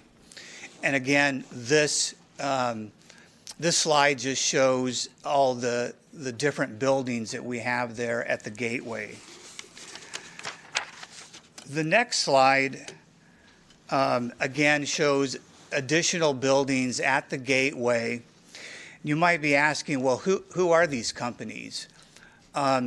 You'll be very surprised, maybe, to learn that they are companies like Mitsubishi, Panasonic, Honeywell, Rheem, LG, Medline, Gulfstream, PepsiCo, Bosch, Mission Foods, and Lear, just to name a few. And so with that success that IRE had in the first 24 years of developing on the west side, on the east side of Interstate 7, we went on to another project, and we called that Calexico Gateway Center. And that is 4 buildings And this slide shows an aerial plus a couple of shots and an interior shot of one of the buildings. 355,000 square feet in this phase. And these are temperature-controlled warehouses. They're solar-powered. They have dedicated truck and trailer parking for each tenant. These are truly state-of-the-art buildings that are also green in terms of their certification. In addition to these buildings, this next slide shows the subdivision that we built to accommodate those first 4 buildings. We have 8 commercial lots ranging in size from 1 acre up to 10 acres. We have sold one so far, which is to Maverick, and they will be doing a travel center there at the corner of Maggio and Interstate 7. And I believe that they will be breaking ground in the next 30 days. The next slide shows some images of that Maverick truck stop, or they now call them travel centers. It's a lot sexier sounding. So it shows images of the travel center, and that will be completed in the fall of this year. In addition to Maverick, we are in escrow with a developer to do a Hilton product. It's called Home 2 Suites, and it will be approximately 200 rooms, and that project will probably be completed in 2027.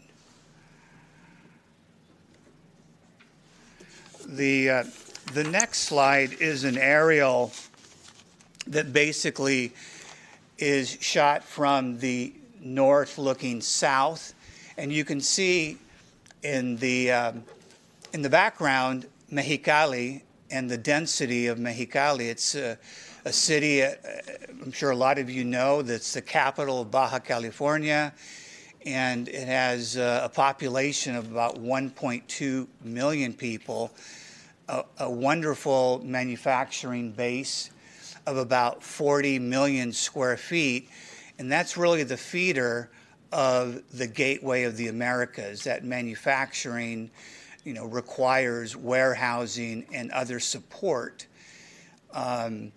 much similar to another area that I'm involved in called Otay Mesa, and you may have heard of that area in San Diego. And I believe that this area has a great potential. The next slide shows our master plan, which includes 60 acres to the north of our first phase, and that will include 7 buildings and 890,000 square feet. And this is where we hope that a lot of those companies that I mentioned, those international companies in stature, those manufacturers, will locate in our facility or in one of our neighboring facilities. And finally, before I introduce my colleagues, this is a rendering that shows the entire Calexico Gateway Center subdivision from south to north, that shows both phases at completion, which again will include 1.2 million square feet for both the south and the north, and 8 commercial lots, which will include restaurants. Of course, we talked about the hotel, the travel center. We hope to get a coffee company, as well as a sit-down or 2 restaurants. So with that, it's my pleasure to introduce a property owner and a developer colleague of mine, John Allen.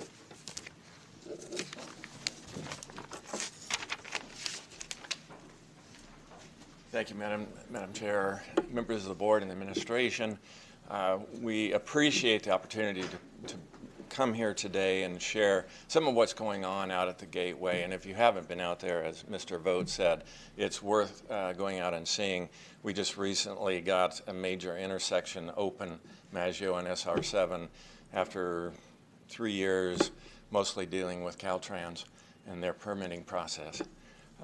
We have not been, we, Kilmainham Holdings, for which I'm the CEO, have not been involved in the county as long as Mr. Vogt. We first engaged out here about 6 years ago by acquiring a 10-acre commercial or industrial park here in El Centro. Subsequent to that, we became aware of the Eastport. We identified a 38-acre parcel out there, affectionately known as the Pork Chop. It's all zoned commercial. There was limited commercial support for the industrial activity that was going on out there, 2 gas stations and a Jack in the Box. And we saw opportunity to bring additional commercial, additional retail to the area to support all of the activity. And it might interest you to note, Mr. Vogt mentioned the amount of product that goes through the Eastport. There is in the neighborhood of 600,000 commercial trucks running east and north and south through that port annually, and over 6 million auto passengers pass through that port annually. So it is a very active area. And we saw the opportunity to bring that commercial viability. We, after doing the infrastructure development on the 38 acres, we ended up selling half of that to a truck stop developer, and a pilot travel center will be breaking ground at the corner of Maggio and SR7 in the coming months. We retained 9 parcels, 2 of which I should advance this. So that's a rendering with the travel center on the left. We have 9 additional parcels that we retained. We have built 2 34,000 square foot warehouses, which are about 2/3 full. We have sold 2 retail parcels out there. They have been waiting for that intersection to open up so that we could see some traffic going along Maggio. We have 3 more parcels for sale, 2 more parcels there that we are retaining for future light industrial development. And then we also have 50 acres of industrial land under contract that is finishing up some environmental assessment work. We came to the area with long-term intentions, and we look forward to the continued development out there. It is a very viable economic engine for the county, and we appreciate your support. With that, I'll introduce Brent Grizzle with Matera, and he's a large landowner and developer out there as well.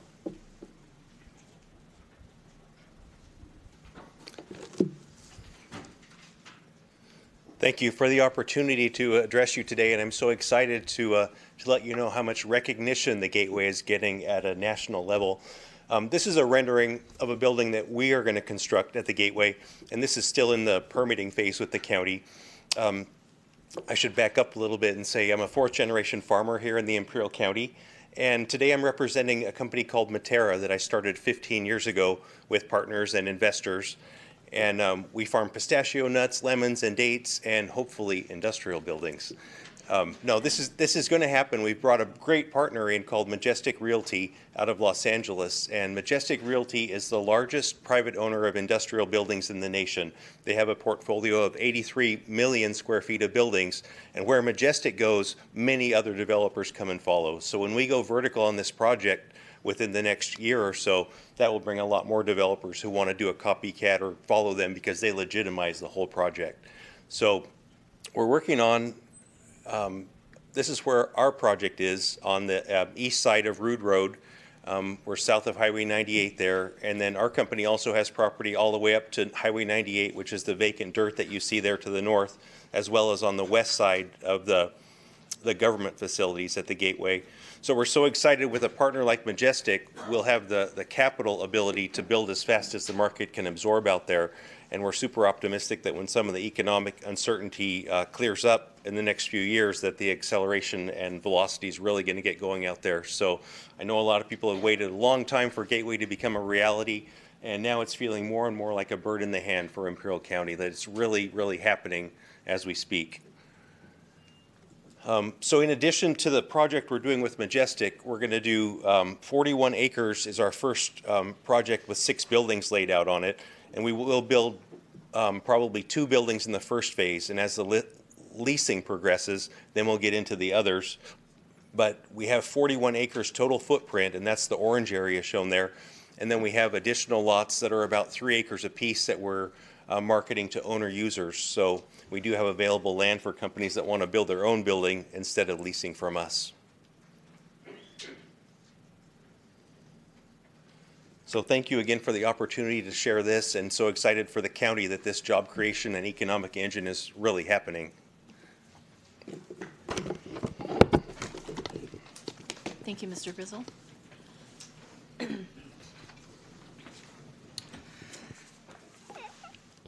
I would like to add something that to what Brent said.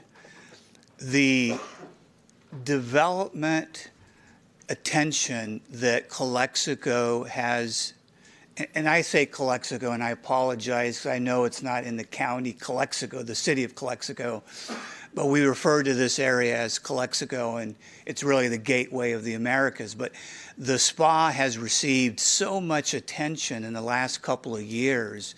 The developers in Otay Mesa, who are now paying $40, $50 a foot for land, are looking at the gateway and saying, what an opportunity. The rents are the same, and yet the land is a fraction. So I've seen it in Otay, and I am convinced it's going to happen in Calexico. And that economic impact is something that I would like to point out to you in 2 levels. One, the first one, what has transpired to date? And what has transpired to date is property taxes that have gone from basically nothing as farmland up to $4.5 million. That's what we are paying now at the Gateway of the Americas, $4.5 million per year. In addition, those that have developed so far have paid to the county $6.5 million in impact fees as well as permit fees. And then for the residents, what's really important, of course, is the job creation. And we've created so far 2,500 jobs in those 100 companies, approximately 100 companies that are there today. As far as our forecast, which is the second level of the impact that the county will see, right now I mentioned that we have about 2 million square feet of building.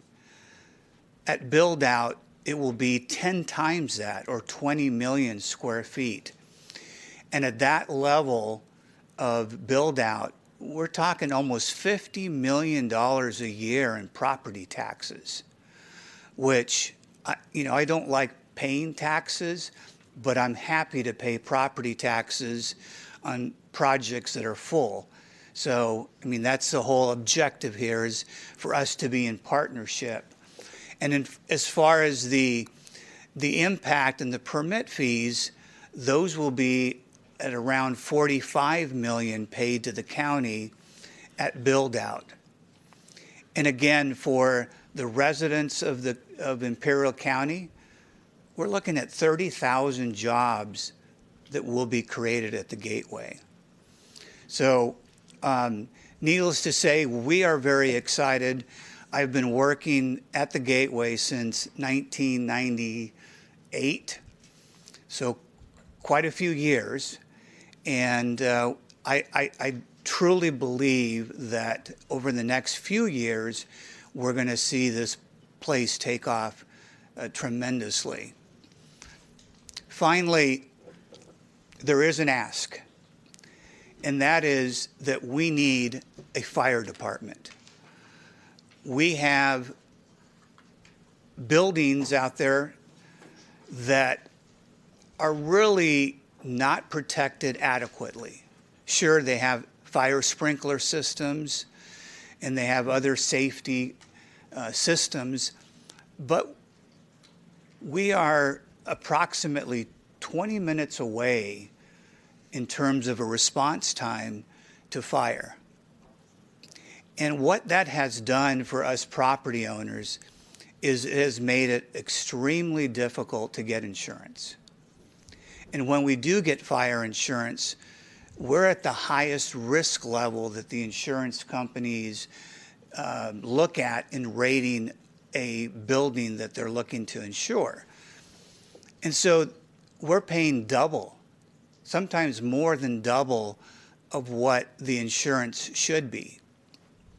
And while that is concerning, I think a lot of us who own property and are developing out there, what we're afraid of is we may come to a point where insurance companies will just not insure us because we're just too far away in terms of response time for the fire department.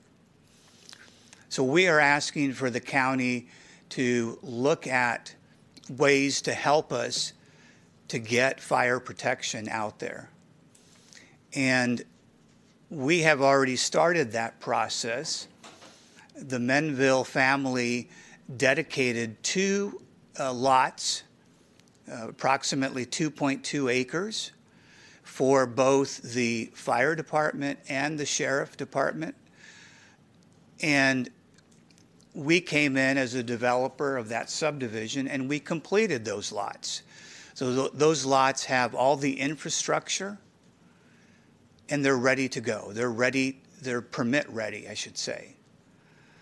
So it is with that that I would like to open up, if I can, to questions that either myself or my colleagues can answer about the gateway, about our concern about fire. But I do want to thank you for the opportunity, and as Mr. Allen had mentioned, I encourage you to come out and drive around and take a look at what's happening.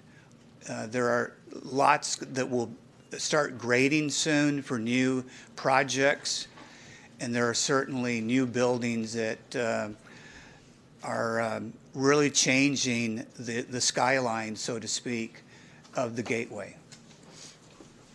All right. Well, thank you, Mr. Voigt, Mr. Allen, and Mr. Grizzle for the presentation. We do have questions.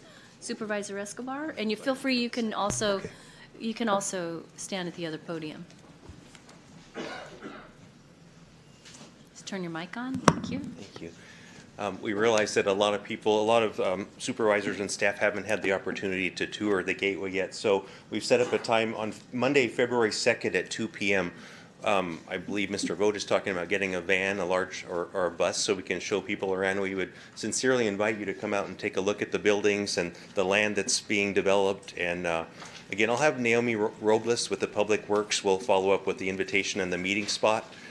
But again, Monday, the 2nd of February at 2 p.m., we would invite you to come out. Any supervisors, staff, anybody that would love to see what we're doing, we would enjoy having you. So that's my wife's birthday, so I apologize for not not attending. Well, you should bring her.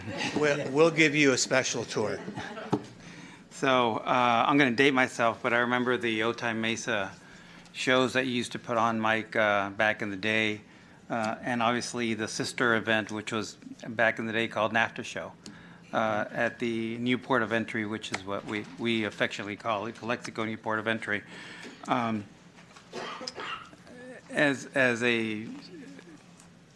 primary paying job is not the County of Imperial, but obviously in the logistics arena. So I really value what you're doing for what you affectionately call the Calexico Gateway, even though it's not in Calexico. I was always wanting to see the exponential development that we see in Otay Mesa happen in the eastern part of our county, just because it's so dynamic and the need for employment and for opportunities is so great in our community. And it slowly took decades instead of years to be able to develop, but we're definitely seeing changes there. There are two issues that I would want you to address for the education, not just of the board, but of the community. One of those is obviously your vacancy rates, which unfortunately are higher than usual. We're also seeing vacancy rates in Mexicali that we haven't seen since the Great Depression, or even more so during the December mistake back in December of 1994.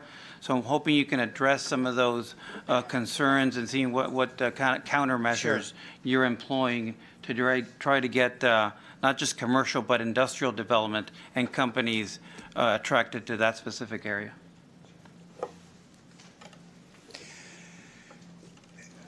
The 5 business parks that we started in the year 2000 comprise 835,000 square feet, and we're 93%.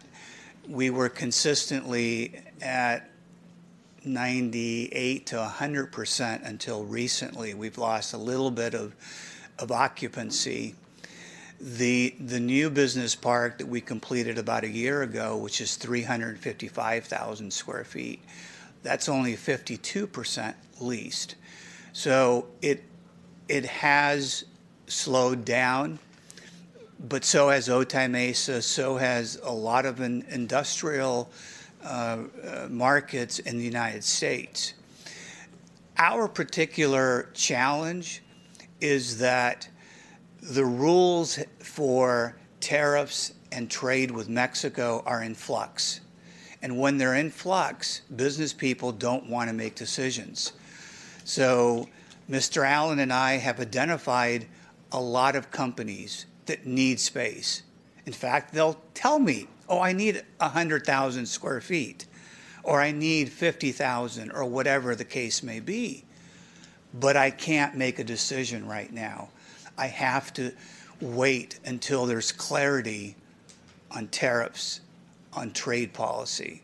And that is what is very frustrating when you know you have a product that somebody needs, but for the government, for lack of a better word, it is not being absorbed. And John, if you want to add to that? Yes, we have about... Sir, if you can turn on your microphone, please. Thank you. Is it on? We have about 68,000 square feet of warehouse space out there, and we're about 2/3 full. We have been in communication with a number of prospective tenants out of Mexicali for the last 2 years. We've answered letters of interest 4 times for one particular prospect, but they are continually on hold because of global economic uncertainty. And if one thing business hates, it's uncertainty. As soon as that settles, and I fully believe that it will, I think we're going to see a jump in demand. I think there is going to be a fair amount of pent-up demand. One prospective tenant built out 100,000 square feet for their client. This is a manufacturer in Mexicali. And it's empty, waiting for their client to say, all right, start manufacturing and we'll buy. And as soon as they do, they're going to want distribution or warehouse space on our side of the border. I'm a member of the Mexicali EDC, and every month the conversation is uncertainty, tariffs, what are we going to see next month? And as soon as that settles down, there are companies globally that are looking to move into Mexicali, and they're going to need warehouse and distribution space on the U.S. side of the border. And so we fully anticipate that there will be that demand. We just have to be patient and be ready when that demand comes. I have nothing to add. My other question, real quick, is related to logistics. In this case, people movement, not goods movement. Many a times I've been stuck in traffic for well over an hour. The powers that be at GSA and Indavian, when they built this port back in the mid-90s, I mean, with all due respect, they had no vision for the future because there's so much space that could have been utilized or better utilized, seeing the future and the future traffic that occurred. Specifically during peak times between 3 to 7 p.m., especially on Fridays and holidays, it's a nightmare. You've got people coming in, trying to drive into Mexico through Carr Road. That affects truck traffic. You've got people driving in through Manville Road. That affects truck traffic. And then you've got Interstate 7 South trying to get into that 2-lane corridor to get out of Dodge and into Mexico. So if you could speak a little about that. I tried to coordinate meetings with local sheriff's office last year, CHP, obviously Homeland Security was also involved. And again, for a specific period of time, it did get better. But I think there needs to be continuity there to assist you in developing that area, and more importantly, to protect our community because of road rage issues that hamper our overall development. But if you could address that, I think it's important. Well, I'll start off by saying, and I'm sure John will add to that, part of the problem that we face in Otay Mesa is what we have today here at the Calexico East Port of Entry, which is that the trucks go into Mexicali right off of Interstate 7. And so they queue sometimes past 98. And that creates a big problem for passenger vehicles and other trucks that are trying to do business at the gateway and maybe not ready to go into Mexico. And so how we resolved it in Otay is we had a southbound truck route. And that took years and years to develop, to get approved. But there needs to be a group that spearheads that project with GSA, with Caltrans. They should not be using Interstate 7 as a queue for trucks going into Mexico. It's a recipe for disaster. And it's a recipe for gridlock. And, you know, we at the Gateway Committee, an advisory committee to this board, we've talked about the southbound truck route and how important it is and will be in the future. I think a lot of the problems that you just mentioned will go away when you don't have the trucks obstructing all of the circulation within the gateway. The only thing I would add, and I'm the chairman of the Gateway Advisory Committee, and we have been discussing it minimally, I will say, the need for addressing the truck traffic and the queuing and where is it going to go and where is it going to queue. There is an assessment that will be taking place in the coming months with an organization for which I forget the name, and they're going to be looking at traffic counts and traffic studies and hoping to identify some alternative routing. We all know that's a long-term project. That's not something that's going to happen overnight, but we have to stay vigilant and keep it on the agenda and hopefully see something move forward. Otherwise, it won't happen, and then the land will get developed, and there won't be any place for that to occur. So we will keep it on our agenda and hopefully see something move forward in the coming years. As a suggestion, there is a advisory board that you just mentioned, Mike, and the last thing we need is another advisory board or another subcommittee. But I would suggest that part of that agenda for those advisory board meetings that you do include our sheriff's office, that you do include CHP, that you do include Customs and Border Protection, and most importantly, that you do include, because it's almost like what color of the month it is, because they change so often, but you do include the Mexican border administrator to also clue in not just for commercial truck traffic, but for vehicular truck traffic as well.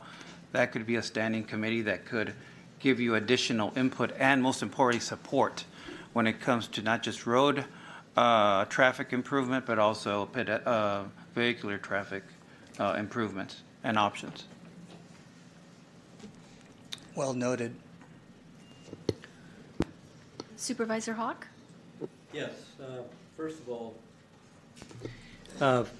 Jesus answered, I think you asked a lot of the questions I was going to bring up. But first of all, I'd like to say that on behalf of the supervisors, the Board of Supervisors, that we appreciate your investment, first of all, in our county. And we know you guys have all worked hard and planned and invested a lot of money here. So we appreciate that as a county, and we do look at it. I know we're looking at Lithium Valley and the prospects there, but the fact that we have the Gateway of the Americas is a bird in the hand. It is something that is happening. So we appreciate that. It does not go unnoticed in the work that's gone on there. One of the questions that Jesus brought up was occupancy. And so my question would be, what do you feel once these tariffs are taken care of and the interest rates are lowered? Do you think that would take care of the occupancy issue?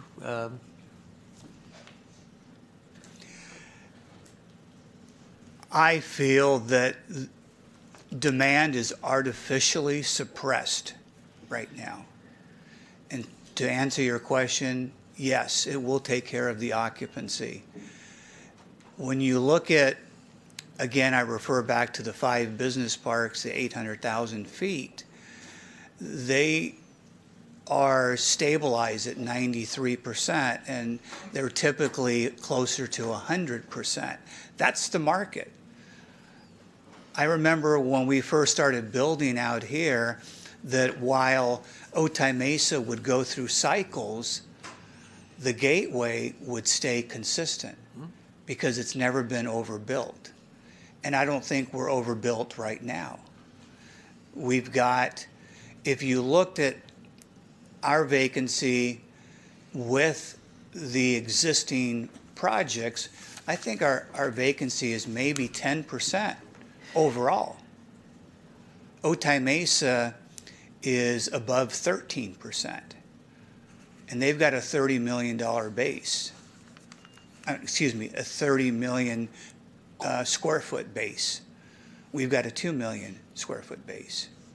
So it doesn't take too many tenants to fill up our 10% of vacancy.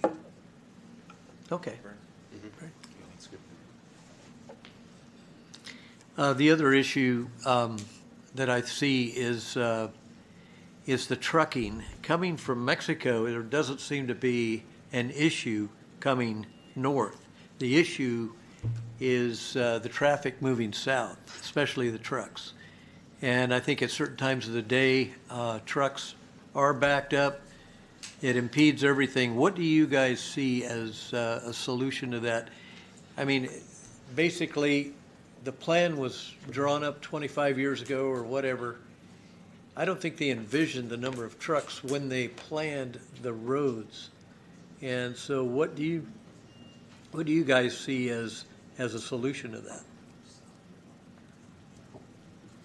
Well, what was mentioned was an alternative truck route for queuing rather than coming in off of SR7. So it would need a separate. Ultimately, yeah. Or a separate truck route, such as what has been developed in Otay Mesa. So Mexico added another lane here within the last year and a half, and that really helped Mexico moving forward. But going south is the issue. It is, and where that truck route would go, I think would be similar to what was done in Otay Mesa, which is along the border. There is a buffer area, or one that should be created as there is in Otay, where not only do you have the queuing for trucks going south, but you also have lanes for emergency vehicles and Border Patrol and whoever needs to use those lanes. That's the solution. But as Mr. Allen said, it's going to take some time. And I want you to know that we have this on our monthly agenda. We talk about the southbound truck route. We talk about the fire department.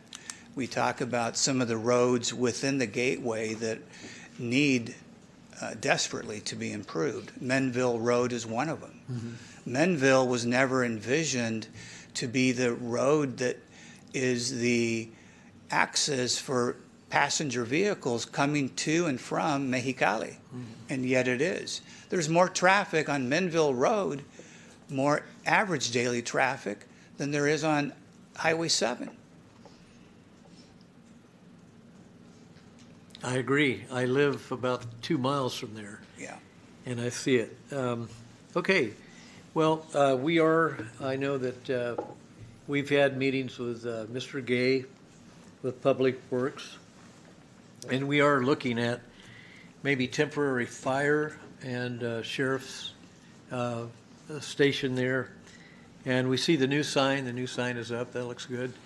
So I know that that's on the radar. We are looking at areas, or not areas, but looking to move forward with that. And so that's on the horizon. Good. Thank you. If I may, one last thank you to Dr. K. Pardon me? Dr. K. Dr. K, I'm sorry. And we have met, but sometimes we have these brain farts. I thank you for having Ms. Bean and your new Economic Development Director attend our meeting yesterday.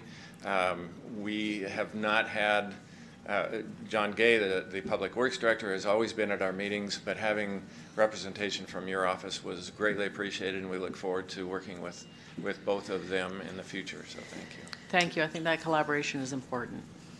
And we're encouraged about David Dale coming on because he's already familiar with the gateway, and we're not starting from zero there, so that's going to be great. Any other comments? Okay. His name's Carlos. He's right behind you. There he is. I didn't see him sit back there. So, thank you for your presentation. Duly noted. And more work to be done, but I encourage and direct staff to continue communicating on our plan to help support the project in terms of public safety.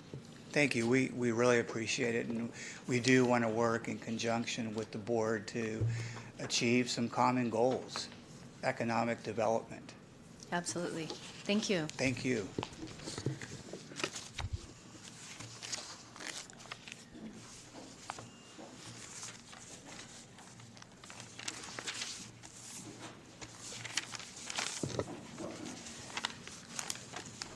Okay, item 16, discussion and action regarding the following actions as requested by Leticia Plancarte Garcia, Behavioral Health Director. Good afternoon, Chairwoman Price and board members. Thanks for the opportunity to present today. I know that there may be a lot of questions coming up, and I'm hoping to answer some of the questions Supervisor Hawk you brought up. And just to start, I want to thank I gave you a degree, Jesus Escobar, for the opening when you spoke about, the fact that we're here together, that we are doing things to improve our community. And that's our goal. The goal of behavioral health is really to assist families. Our mission statement talks about, empowering families, empowering the community to really be part, to get well, and to contribute to our community. So one of the things that we're doing with this project is hoping to really increase the resources in our community and to help those individuals, because our common goal here is to really assist those individuals that need the help to become productive in our community. And as I go through the presentation, let me see if I got this right.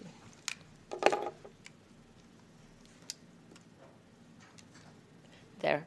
I'm hoping to cover the items indicated here, answer some of the questions, and really be very transparent when it comes to the reason why the delays, the reason why this had not come to the board before. And a lot of the things that I'll be explaining are really out of our control. It's processes that we have to deal with, dealing with these grants.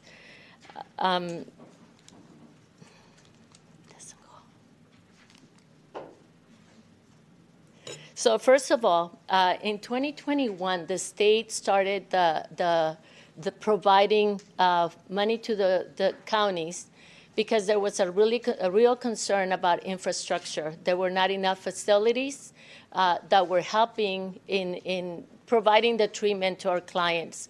They realized that many of the things we were doing for our community was being done through hospital visits, going to jail, and there was a need to expand the infrastructure and the services that we serve in our provide in our community. So at that time, we applied for a number of grants, and we were awarded 3. One of the things I think the state looks at Imperial County in the reason why we are being considered, it's because one of the things that happens, we are very remote. So our geographic location doesn't allow Imperial County to regionalize or to work in conjunction with other counties like they can do in the North End. So we have really stressed the importance of bringing resources to Imperial County. When the second, in 2024, they passed Proposition 1, which consisted of the transitioning of the MHSA into the BHSA, which is work we're doing at this point. In changing, the governor decided we needed to change the way the MHA funding was being used, and there was a significant expansion into how much we're going to be dedicating to housing. The second part was dedicated to infrastructure, and that came in the form of grants. And with that, it was they sent the grant, the bond in 2 different at 2 different times. With the first time, we applied for this grant, and they had like $6.38 billion, and some of that money was specifically dedicated to cities and counties. I don't know why this is not moving.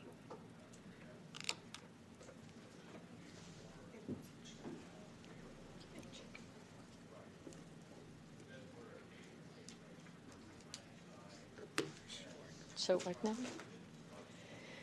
So in 2024, in August of 2024, they released the grants or the application we needed to apply. On September 18th, we participated in a consultation meeting that was required. We then brought it to the board and said, we're interested in expanding in the North End. This is something we had been trying for a few years, and the facilities that we had identified, we faced challenges in getting that approved. There was a lot of opposition from the community, one, because it was close to a daycare in the hospital. So we brought it to the board, and we got the approval to proceed and consider the courthouse as an option for this grant. On October 15, we brought it to the board with a resolution asking that we get approval to apply. At that time, the board unanimously approved Imperial County Behavioral Health to apply for the grant, with the condition that we do a minimum of 2 community forums. When we had come previously, we had been told to engage some of the stakeholders the second time, specifically to do 2 community forums before we were expected to get awarded. On May 6th, we received notification by DHCS that we had actually been awarded with 22.4. And some of the things that we started noticing and that happened at that time when we brought it to the board is that there were errors in the letters that were awarded. So even the numbers that you were referring to earlier were incorrect, because when we apply for a grant, we have to indicate the type of facility we will be putting in that building. So we applied for 2 facilities. One was for substance use, and the other one was for mental health. The letter that we had originally received only listed the SUD clinic, which had the lower number of clients, and that we were planning to expand. We had to be submitting tickets to the state, or Advocates for Human Potential, which is the administrator of the grant, asking them to make those changes to the letter in order to proceed. They were bombarded with corrections and changes that needed to happen. So it took a long time. It was not until September 2025 that they sent us the second award letter with the correct numbers. So the numbers that we had initially indicated, it was only for the increase, but not necessarily indicated the number of individuals we would be serving at that site. So I will be mentioning those numbers. So it took that long for the state to really get back to us and make those corrections on their side in the portal. And all of that needed to be corrected before we even received an agreement, a program funding agreement. Could I ask a question, please? Chair, would it be okay? Supervisor Hawk? Yes. So, Letty, the SUD clinic, was that the one you were talking about? That one, or the one at Apple Still? The one in Brawley at the Okay. courthouse. So you got the funding like 8 months ago or so on the one at Apple Still, and that was the bed clinic. Is that Okay. Under round 4, which we had applied for back in 2021 or 2023, I forget. We received 3 grants, 4 and 5. Under round 4, we got the remodel that is currently taking place at the Children's Clinic. And then we got the remodel of the triage unit, which is here on 801 Broadway. And then we got the $17 million to build the residential facility for SUD. Okay. So. And then when they released the bonds under Prop 1, we applied for the bond, and we were awarded $22.4 million for the rehabilitation or renovation of the Brawley Courthouse. So it's almost confusing a little bit to think. I'm thinking about the SUD clinic, and then the residential clinic, and then the remodels. So yes, I understand, and thanks for asking. So the residential facility that we are talking at Applesdale, that's a facility that we usually send our clients out of county when they need to be treated for extended periods of time in a residential setting. So individuals will be going and staying there for extended periods of time. The clinic in Brawley, it's an outpatient clinic. It's not a residential facility. We were at that facility for many years. When the courthouse was at the bottom, we were on the second floor providing mental health services. So because of the air conditioner problems and not having the funding because of all the programs there, the building had to be vacated over 5 years ago. So we had to disperse some of the people that were on that second floor. And at this point, what we were trying to say, we want to go back, include the mental health that we need to provide at that site, or that, this fund will give us the opportunity to bring all the mental health treatment, and then add the substance use outpatient care at the same facility, since the courthouse had vacated. Okay. Yeah? I just want to make sure. It's important to be clear, because if we don't understand what we're trying to do, it's like, you brought it up, it's like, if we don't understand, because we have so many projects, we just applied for another one. And again, all of this is being done to make sure that we are bringing resources to our community, because for the most part, we have had to send our clients out of county, or individuals from further distance in the north end are having to come all the way to El Centro for care when they could be getting it at their community. So that's the idea that we had in making sure. One of the goals of the department has been to increase access to care. We want to make sure, and we have seen it over the years, and I'm going to tell you my experience in the children's department. Everything was centralized in El Centro. We had 85 children coming to appointments in El Centro. When we decided to move to Calexico, within the first year, it got to 200 to 400. And it's because access makes a big difference to individuals really trying to get the care that they need. There's a lot of issues with transportation. And in Brawley, it's the same thing. We know that's an area with some of the highest incidents of substance use, overdoses, and death by overdose. And the services are not there. We have them in Calexico, we have them in El Centro, and that's an area where we have not been able to establish an SUD clinic. So continuing is, again, let me see. Next is the stakeholder meetings that we held, as requested on October 30th. We had a stakeholder meeting with a lot of the leaders, agency representatives in Brawley. That included the Sheriff's Department, Behavioral Health Advisory Board members, Pioneers Memorial Hospital, City of Brawley, councilmen from Brawley, Brawley High School District, and Brawley Police Department. We presented the idea of what we were trying to do at that site, and there were a lot of questions. On November 19th, we did a presentation at the City Council, again to inform them of our intent to apply. And then we went back on February 4th to do a presentation again at the request of the chief at that time, and provide more detailed information on what the project would be. On March 18th, we had our first community forum. And just to let you know, March 18th and March 9th, we did extensive outreach to the community to inform them of our efforts to get input. We posted it in the newspaper. We did massive emails. We did put it in social media.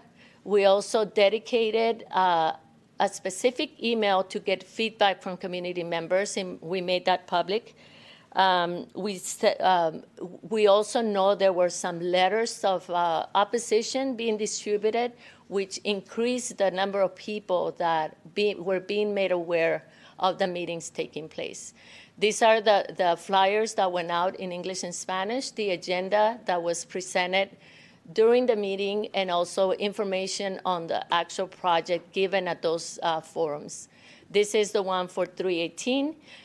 We had about 75 participants, which I think was great, considering that, that was, we were later informed that that was a day that there was a council meeting, and they asked that we move it to a different date, which we did for the second one. Of the people that participating, 4 individuals expressed their opposition. Of those, we had 13 that spoke up in approval of the project and the location. On, oh, I went too far. Someone moved me. On 4-9, is that 4-9? Yes. We did our second group. We had actually a lot more people show up. We had extensive presentations. We had a number of agencies show up to give their feedback, their support.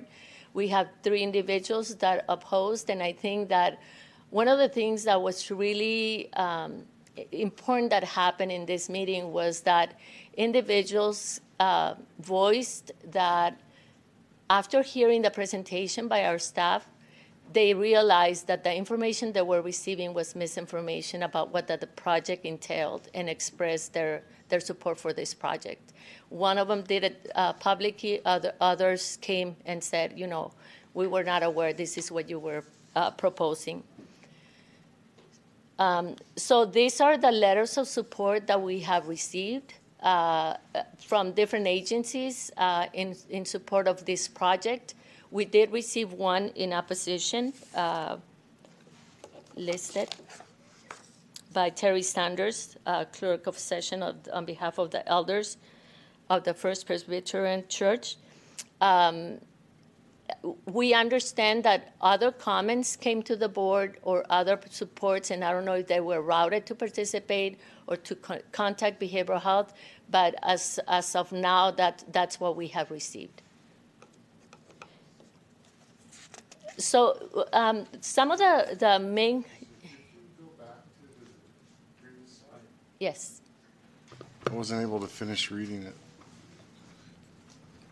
Sorry. Oh, I'm just reading it here. I'm almost done. So we had Stephen Padilla, California Senator, Marco Daniel Nunez, presiding judge, County Behavioral Health Advisory Board member, Harold Walk, Department of Rehabilitation Center, HealthNet, Imperial County CEO's Office, Geo Reentry Service, Dr. Alicia Gonzalez from Pioneers, El Centro Regional Medical Center, Imperial County District Attorney's Office, Alvarado Parkway Institute, Imperial County Public Defender's Office, California Bridge Public Health Institute Bridge Center, Imperial County Public Health, Imperial County Sheriff's Office, Imperial Valley Regional Occupational Program, Imperial County Public Administrator, Imperial County Department of Social Services, and Jackson House. Don't take this the wrong way, but the only one you don't have is Zion National Park, Utah. That's a good idea. You should have told us.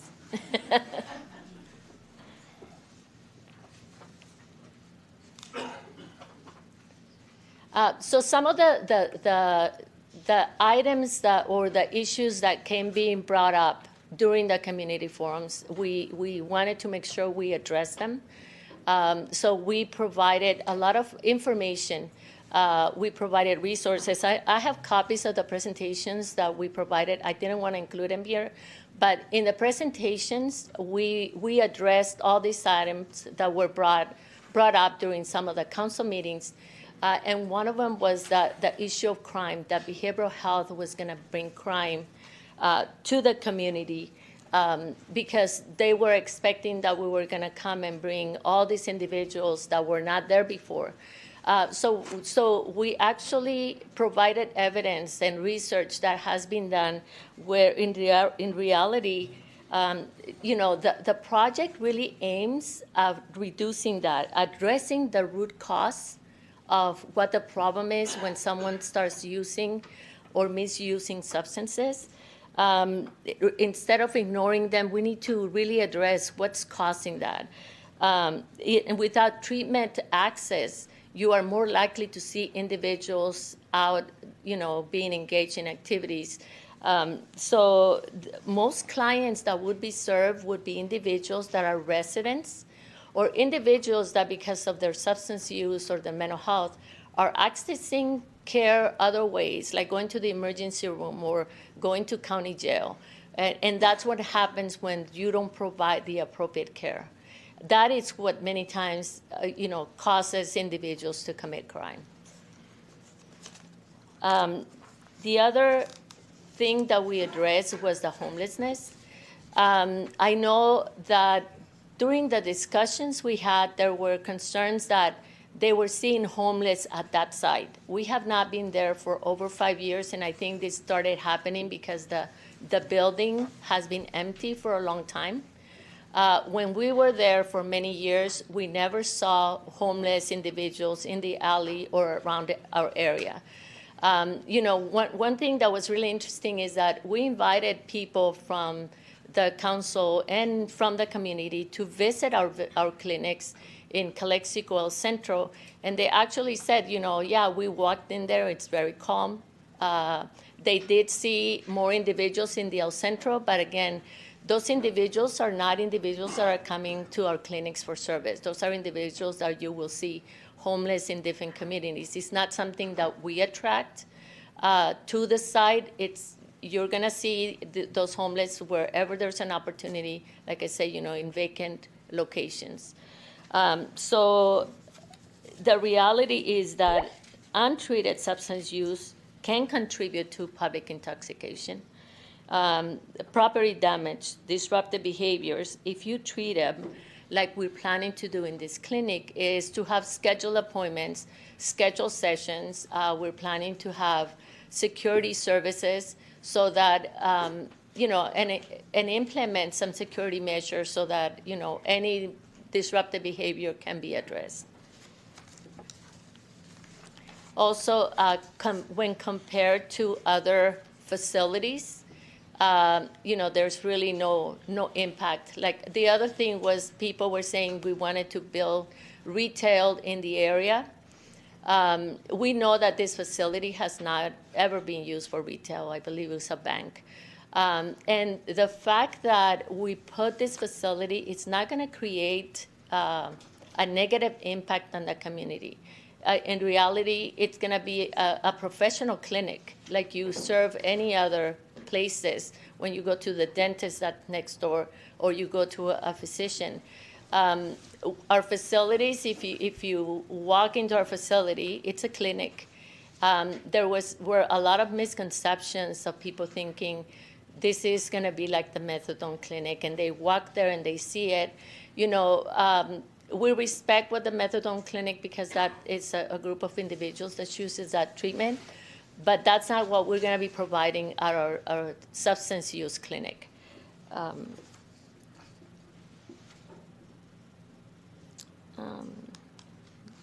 me see. So during our presentations, and we have some of the individuals that provided presentations here, and these are individuals that work with this group, and they were able to provide a lot of the evidence of, what is substance use? How does it work? How can you get services? How can you get treated? We provided information on crime, homelessness, and the impact related to a clinic, which is, it's not, obviously, we know the research doesn't show that. Another big thing and theme that came, it's the relationship to, not in my backyard. We kept saying, I don't want it here. There's still a lot of stigma and discrimination related to substance use and mental health. So a lot of people have a fear. They fear that these individuals are dangerous, that they're unpredictable. That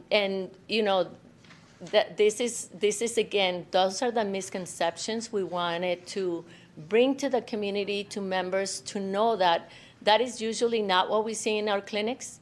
In our clinics come individuals that want treatment, that want to get better, that are here because they realize something needs to change, or that they're in the process of recovering.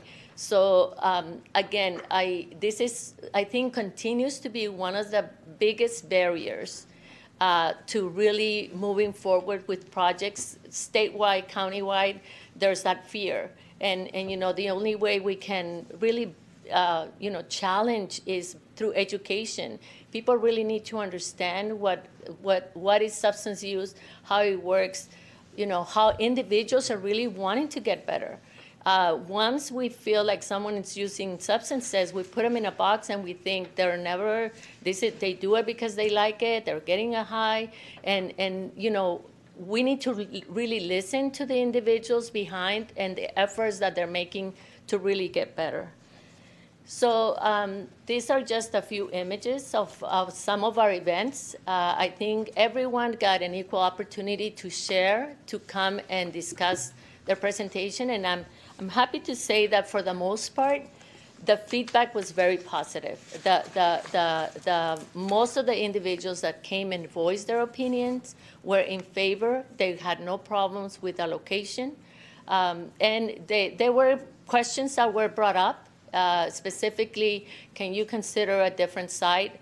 We did ask the state, and they said no. It was the grant was specific to this location, so we brought that to the meetings and really kept individuals informed of what we were doing.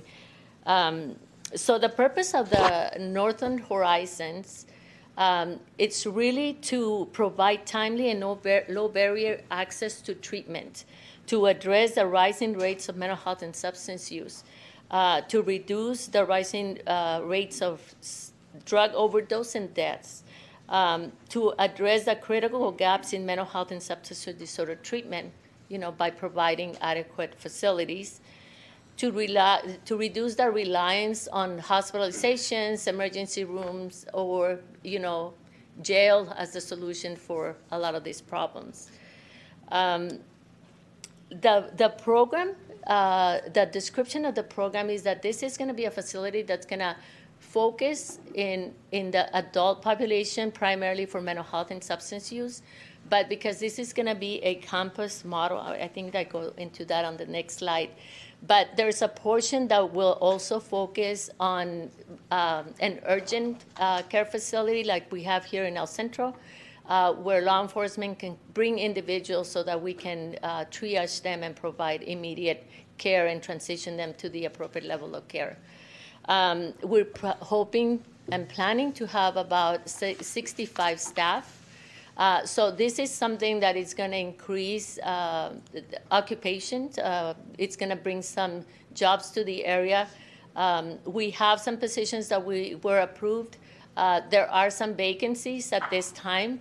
And the reason why we have been struggling with filling some of the position is the current salary. Everyone's waiting for the study compensation study. And so we are having a hard time recruiting at this point. We're hoping that the job descriptions will eventually be updated and match the salary. In regards to the number, and this is something I wanted to cover. In regards to the numbers, when we applied for this grant in 23-24, the SUD clients that we were serving from the Brawley Clinic in El Centro were 326. We were hoping to increase, once we moved to Brawley, to another 200 clients, giving a total of 526. The number of mental health clients from Brawley being treated in Brawley or sometimes in El Centro, because we had to relocate some people, it was 1,410. Those are the number of mental health clients. And it had been gradually increasing, so we're thinking that eventually it's going to come up to another 110. And this is based on calculations that we have done over time. It's and with the urgent care, possibly another 200 clients. So we're hoping to serve approximately 2,246 clients at that site. And the reason why the original letter was incorrect is because it did not include the mental health portion. And I also have the letter when they said the updated number with the two facilities.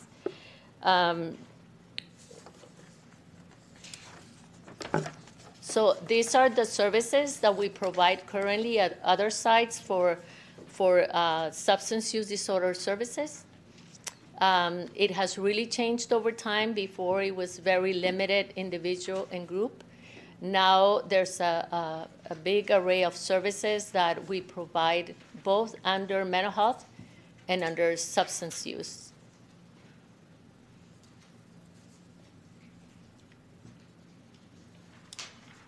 And next we have what we're planning to do is a campus model.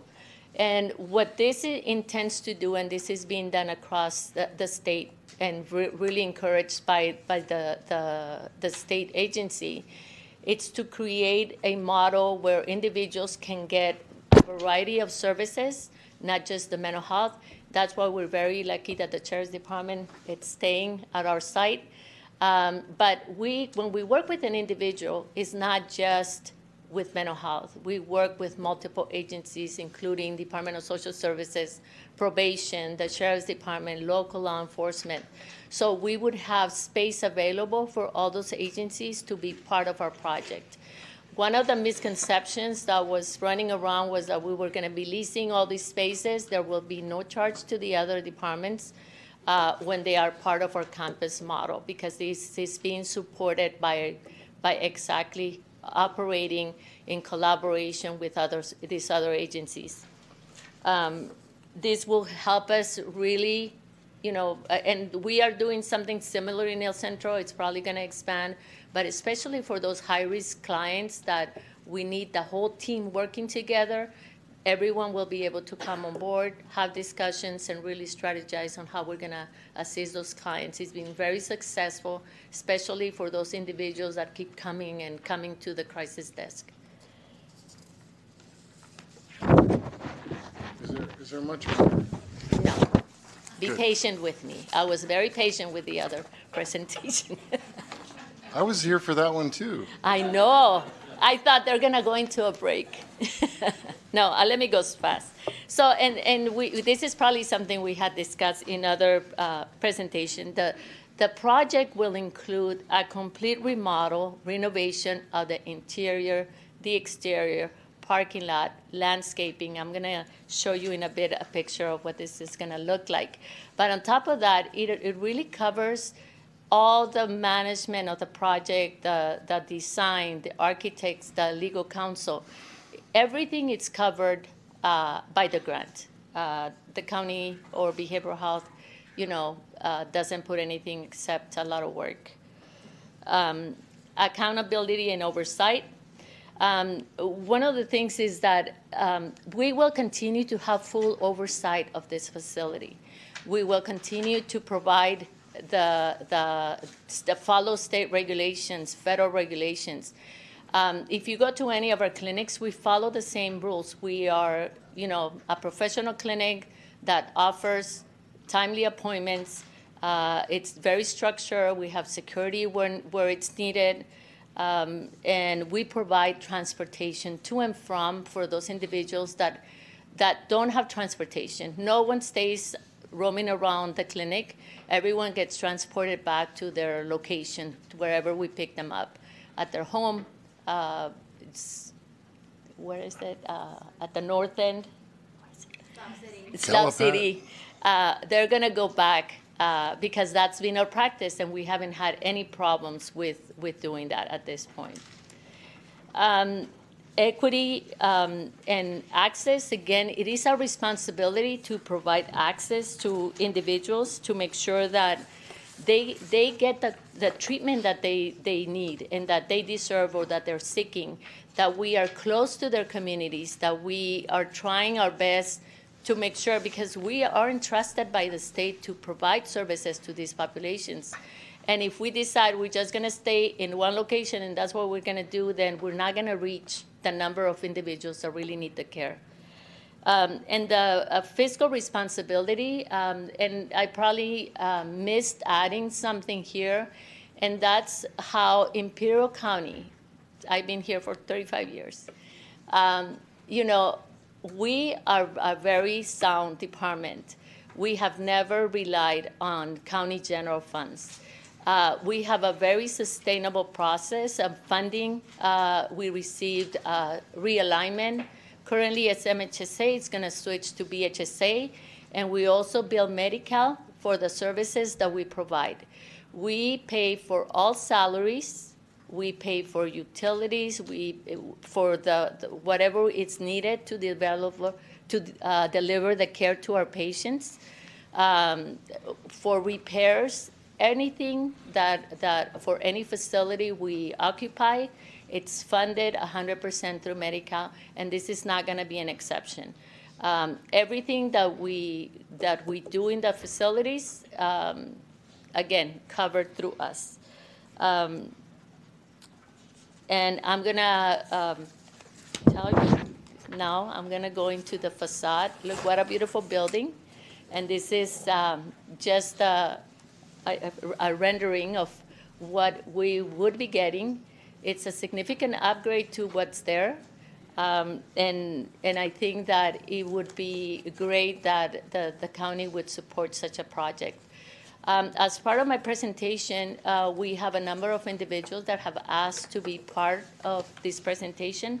But first, I would like to play a video because we wanted some of those key people that really wanted to come up and say something. Last time we came, a lot of them had to leave because of work or appointments. But we asked them to participate in a video so that they could be part of this presentation, and then we have a couple of people on Zoom.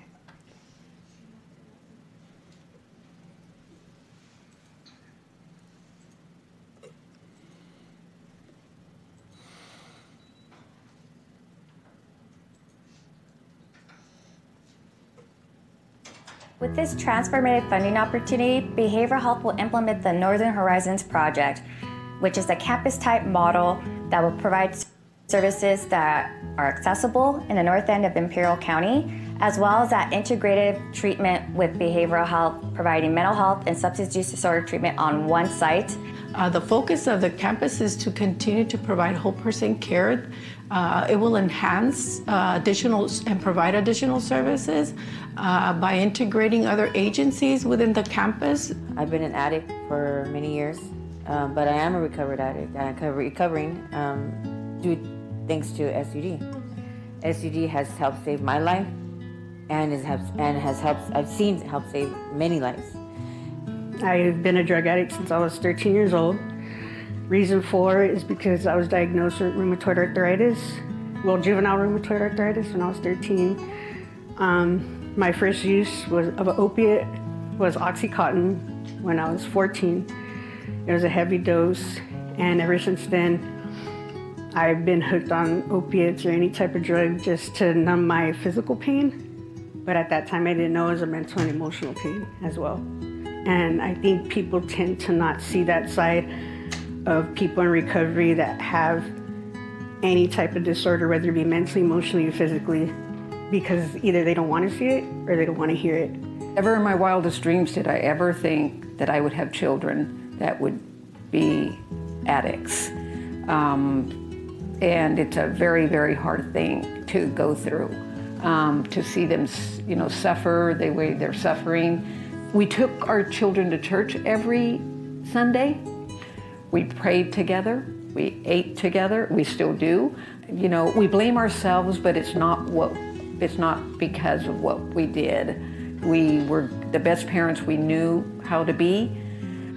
It was nice to know that there is help, because had I not gotten that help, I don't think I'd be in front of you today. Honestly, I wouldn't. It's just, my counselor was, the way he would be with me, I just thought, how could he be so, now seeing it now, gosh, he was just so patient with me and so kind and not pushing me. He was patiently waiting for me. And that meant so much to me. Such a blessing, just a blessing to me. Like I said, people in the office, every single person in SUD, everybody that works here they know us as individuals. They don't just see us as, I don't believe that they see us as clients, so they don't treat us like that. They treat us as individuals. They treat us as people. It has been such a great support in that we need. And I say we as addicts, that we need that if they're the drivers, the people in the office, our counselors, they all are together in helping us get recover. They're all together in helping us get to where we need to get to, which is a better place in our lives, as a better person. And they give us the tools, they give us the right, they give us the support, they all know us by name, they care about us. And that is such an important detail in our recovery, because like I said, we feel like we're so alone and nobody cares. And because SUD shows that they care is why I'm here today speaking to you guys, telling you that you guys saved my life. Because you have. And it means a lot. Had there had been an SUD in Brawley, it would have been so much better. A lot more of my friends would be alive. A lot more of my friends wouldn't be roaming the streets right now, struggling, doing things that they're not proud of. It is important to have the access to the resources, because there's a lot of people out there that maybe they don't know where to go. You know, they're on the streets, they don't, and so that's why they stay that way. Maybe that's why they still are stuck in that addiction, because they don't know, they don't have a place to go. There's different levels, there's different stages of recovery, and it's a process. People are not just gonna change overnight. It's going to take a while, and they're going to struggle this with the rest of their lives. But with the skills and tools that we offer here, they're able to manage those triggers and stressors that they're going to run into in the future. For the past couple of years, our team has taken making medication available for patients with addiction very seriously. And so we now start patients who have opioid use disorder on buprenorphine right here from the ER, and we've literally seen that save lives. But for that to be successful, we had to have a strong community partner. And I could not have been more excited when I met the team from Imperial County Behavioral Health Services. Their substance use disorder clinic is phenomenal. It's truly low barrier. They will talk to patients while they're in the ER with us to make that appointment, so they know that they've got someone, a soft place to land to continue that care. And genuinely the only issue that we have left is that there is no big facility available here in Brawley. This community will benefit immensely. It's been a dream of mine to have a available facility or service like the Northern Horizons here in the north end of the valley. I came here 35 years ago, and I saw during my first 10 years serious problems with patients, but now we will have the opportunity to teach them what is right and help them reduce their dependence on narcotics and other matters or agents used for behavioral health.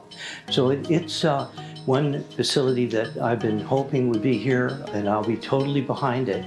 So I cannot describe more joy that I have for anticipating this being here, and it's going to be a safe place, a safe haven. It's not going to create issues that are of danger to the community in any way. When I first learned about buprenorphine, it was a game changer for me. I mean, this is a medication people can take that is more safe, that's not going to cause overdose. They don't have to go to a clinic every single day. They can get a prescription to take home with them. It's a life-saving medication. Northern Horizons will ensure individuals and families, especially those who have gone without support, access the care they deserve.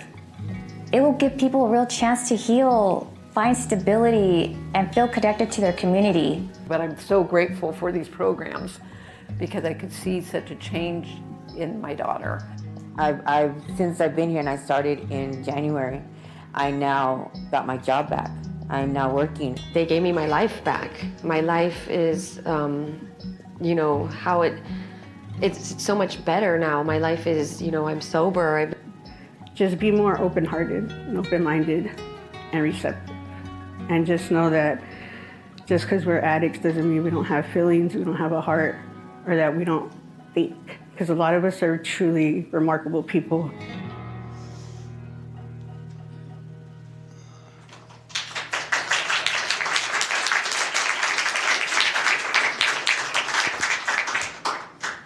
So we really wanted to capture some of that, you know, that we see on a daily basis. You know, I wanted to acknowledge Gabriela Jimenez and Victoria Mansfield, because they have been building these programs from the bottom up. They worked on this application. They're coordinating all these meetings. And there's a lot of people that you see here working behind the scenes that believe in this, that they know this is something that it's going to be a very good addition for our community. I know we have Dr. Farid online. Are you ready to? You're muted.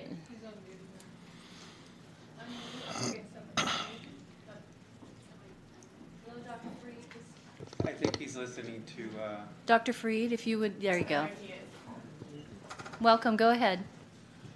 You gave a terrific presentation. I totally support everything you stated, that this would be this is so important for the north end of the Imperial Valley and for doctors to be effective and much more effective. I can't add to what you stated in your great presentation, other than that it would be a tragedy if we don't have this functioning. It's so valuable for helping the whole community, and particularly those that are in need of detoxing and of social support in a broad way. But I don't have anything more to say other than that doctors like me are just waiting for this to be nearby so that we can join in and see this grow in the way it should grow. It can only help humanity and our humanity here in Brawley and in the north end of the Imperial Valley. Thank you very much for including me during the course of this great presentation you gave. Thank you, Dr. Farid. Thank you so much for taking the time. We know you're a very busy person, and wanting to share this with the board. Leticia? Questions I can answer, I'll be happy to. I am seeing patients, so Thank you, Dr. Farid. I'm under the weather, so I'm going to go ahead and ask my questions, okay? So I did get calls, and I think that it'd be very helpful if you can clarify some of the questions, okay? So there is now I understand how the funding works and the ideal to remodel one building in Brawley and serve the entire north end. Mm-hmm. And at this time, do you have any satellite offices in the north end? Yes. What we do is across the street from the current facility, the courthouse, we have. Let me clarify. Do you have any satellite offices in Nyland, Westmoreland, No, we Salton don't. City? Okay. All right. Okay. Didn't mean to cut you off, but No, I understand. Okay. All right. And did we understand correctly that there is a 30-year commitment to provide mental health and SUD services at that location? Yes, and that is the same requirement that has been put in place in all the grants that we have received under BCHIP. There is a commitment because the state is making that investment that we commit to stay, and that's why we're doing such extensive work, because we know we're going to need to be at that site for that long. And so then the question is, how do you plan on a long-term basis to fund the programs and the staffing? Yes. So right now, the grant is primarily for the infrastructure, the building.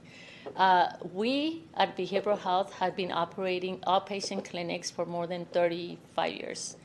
And we have been able to sustain all of our programs with the funding that the state provides and the services that we provide. So based on the population, on the numbers we serve, we get realignment. And then also we get a percentage that comes from BHSA, and that helps support the programs that we put in place. Aside from that, we bill Medi-Cal for the services we provide our clients. So that's the majority of the funding we get for behavioral health. So you would be able to commit to funding and staffing for those 30 years without asking for general fund dollars? Exactly. Okay. Thank you. Do you anticipate any cuts to the Medi-Cal or Medicare program that might be funding these services? Some cuts that are being expected, You know, one of the things that Imperial County has been very fortunate is, you know, that we have such a high Medi-Cal rate of individuals that qualify, which has allowed us to serve even the indigent over the years. We have looked at what the potential cuts would be based on what we're hearing from the state. And there is going to be an impact, but not significant, that the department wouldn't absorb. We're talking about less than $1 million in possible loss of income from the federal for some of the indigent. Will you be moving your satellite offices in Brawley to this location? Let me explain. We did have a location across the street that is for the wellness program. When we had to vacate this facility because we were on the second floor, we moved a lot of our people across the street. But it was a temporary thing. Some of them are in El Centro. So yes, we would move back all the people that needed to be in the outpatient clinic. So you have the staff already to Some of the staff, it's there. Some of it would be new. Okay. How about public safety? How will you ensure public safety? We have really worked on, you know, and let me tell you one of the things. It's like when we talk about mental health, a lot of people, I was talking about the stigma and the fear, right? We have really looked at our facilities and evaluate the incidence of events. And one of the things that we find, security when it comes to us has been mainly property damage, people that go by, break windows. The facility, the safety that we put in place at most times, it's because of all those incidents that happens, not necessarily from our clients. So where we have seen an incidence of burglary or breaking into our cars, we have had security. There are some places where we don't have security. In this location, we are planning to start with security, and we want to continue it because we understand the staff or the community. It's very concerned right now. So we want to go with a very safe plan to provide 24/7. And again, you know, if things change, we will discuss it with the board and see how, if anything changes. So the city of Brawley does support this project? We have discussed it. I am concerned to say that they support because some people have expressed that they're supportive and others have, you know, have expressed their concerns. And then any other support departments or support to your programs, will you be able to fund those? So for example, like Public Works, would you be able to fund positions or support that you might need? Oh, yes. That happens with all of our projects. We do have allocations for all the work that they do for our facilities. And that's part of how we fund any of our facilities. Thank you. That's it from me. And I am going to take a quick break. And Madam Vice Chair, if you would cover for me if I don't make it back in time.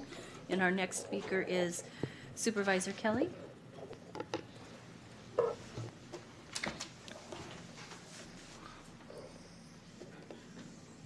So first I want to start off by saying that you're all ready for the Palm Springs Film Festival. So I'm sorry, I can't hear you. Palm Springs Film Festival, you're all good.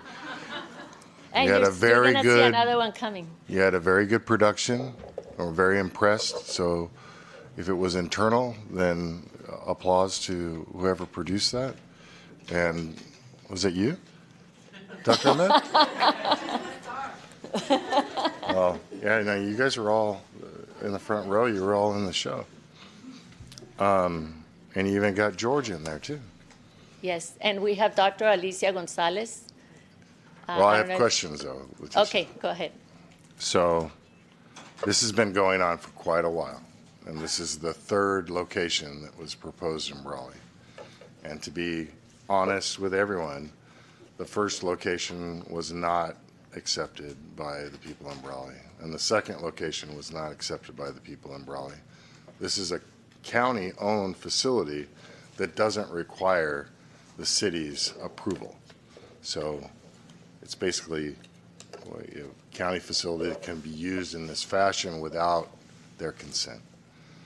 So I know that the sheriff was here, And they are also an occupant of that building, and they will continue to be an occupant of the building. Correct.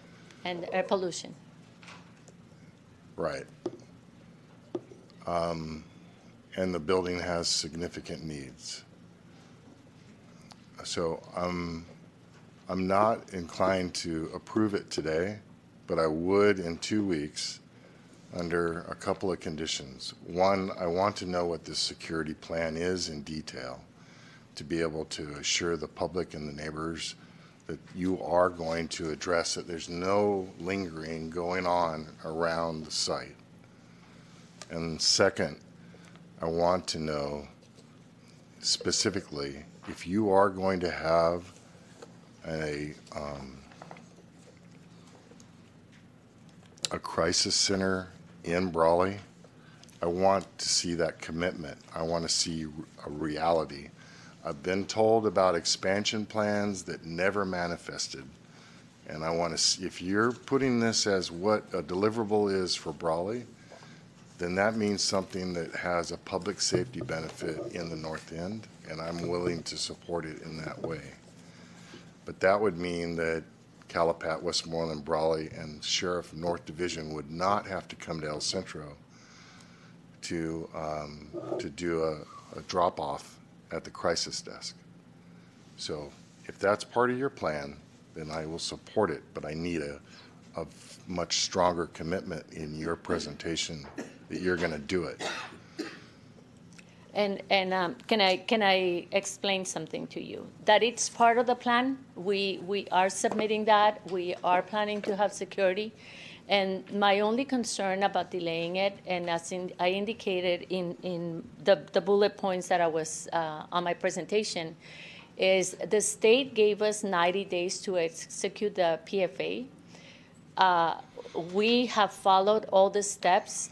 The PFA was given to us on December 18th, and they're expecting us to submit it, execute it by, when was it? I also saw in your timeline, though, that you had the award announcement in May of 2025, and I didn't hear anything about this coming back to us.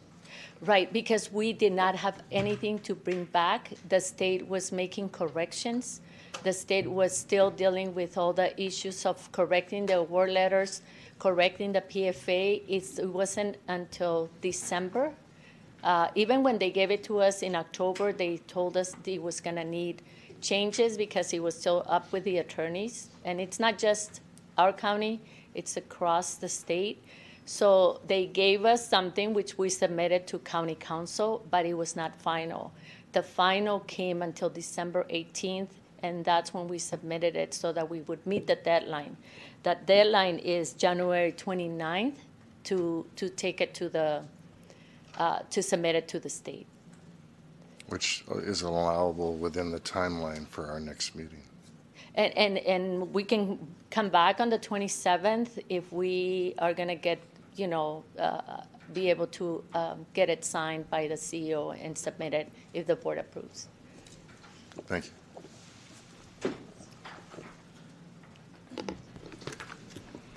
Next speaker is Ms. Cardenas Singh. Yes.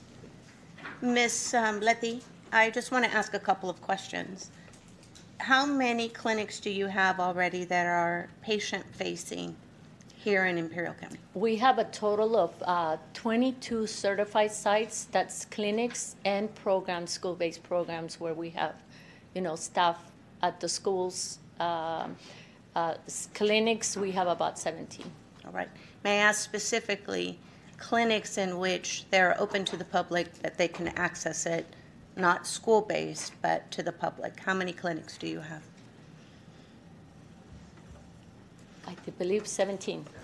17. So in those 17 clinics that behavioral health runs, do you have issues in which you have patients that linger, loiter, and camp?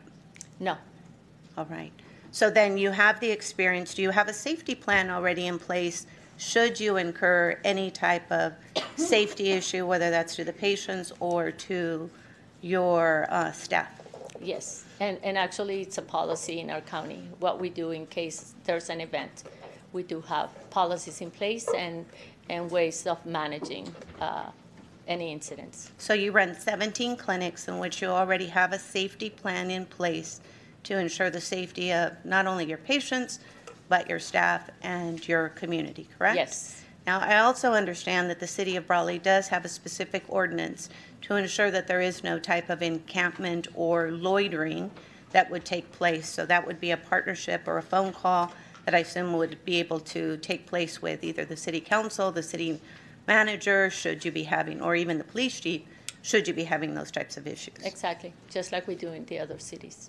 And for clarity, as I was taking notes, I just want to make sure that I hear that this is the possibility of providing services to 2,446 clients that normally would either be bused, driven in, or seeking services in the city of El Centro, correct? Correct. Some of them are being treated across the street and others are coming to El Centro. And all the substance use are coming to El Centro. All right.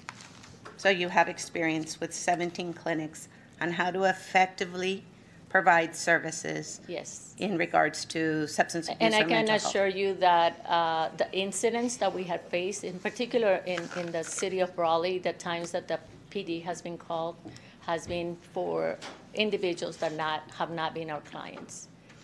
And in addition to that, which is a benefit that does not take place in other clinics, is you will actually have a sheriff's office or department that would be providing those services directly on site.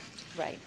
And these services were being provided in the city of Brawley 5 years ago before the building was having infrastructure Yes, updates. yes. We were on the second floor, and one of the things that I just want to clarify that a lot of individuals don't realize, the individuals that get mental health, they're not treated in the same clinic for mental health and substance use. So the individuals that were mental health, getting mental health services on the second floor of that building, are the same individuals that come to Brawley, to El Centro for substance use. So if there was a fear of those individuals, they're already being seen on the second floor for their mental health disorder and have to come to El Centro for substance use when we were there. So it's the same population. There may be an increase in a few numbers, but we are pretty sure that, we had the co-occurring disorders since way before. So will the Brawley Clinic have a crisis desk or a crisis unit? We will have an urgent unit. That's what we're calling it. Urgent care center. Urgent care center. And at the crisis desk that you have here at the Behavioral Health Clinic, do you already have a safety plan? And yes. Yes, and we have ways of making sure that if there's any safety concerns, we communicate with law enforcement. And we have a very good communication. Actually, there's been even an increase in the collaboration and communication with Brawley PD, where before the numbers were very low. Since the implementation of mobile units, we've seen a big increase in them coming and assisting with 5150s. I can tell you the whole mobile crisis unit and all the revamp of services related to crisis has significantly improved across the county, where the collaboration, the understanding of how we work has really improved. So that has improved in a lot of ways the way we manage those involuntary holds. Law enforcement has taken a big responsibility for those incidents where it's a safety concern. They are taking the lead, and in other cases, behavioral health is responding, decreasing the number of calls that law enforcement has to respond to. And it would be the same thing in Brawley. so I wanted just to provide this clarity, even though it may be a new program that will be offered on the north end.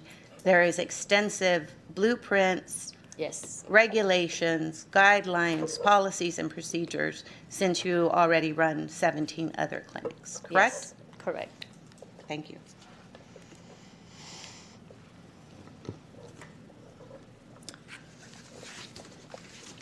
Yesenia Delgadillo?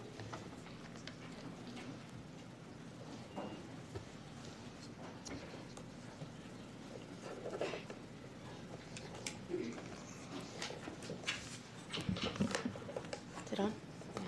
Okay. Good afternoon, Chairman and the board. My name is Yesenia Delgadillo, and I am not only a client of SUD, I'm also, well, I'm a recovering addict.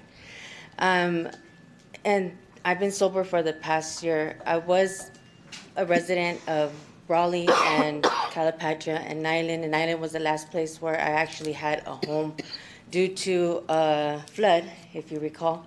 In Nyland in 2023, I lost my home. And with that, I lost my job and got struggled and fell back into addiction.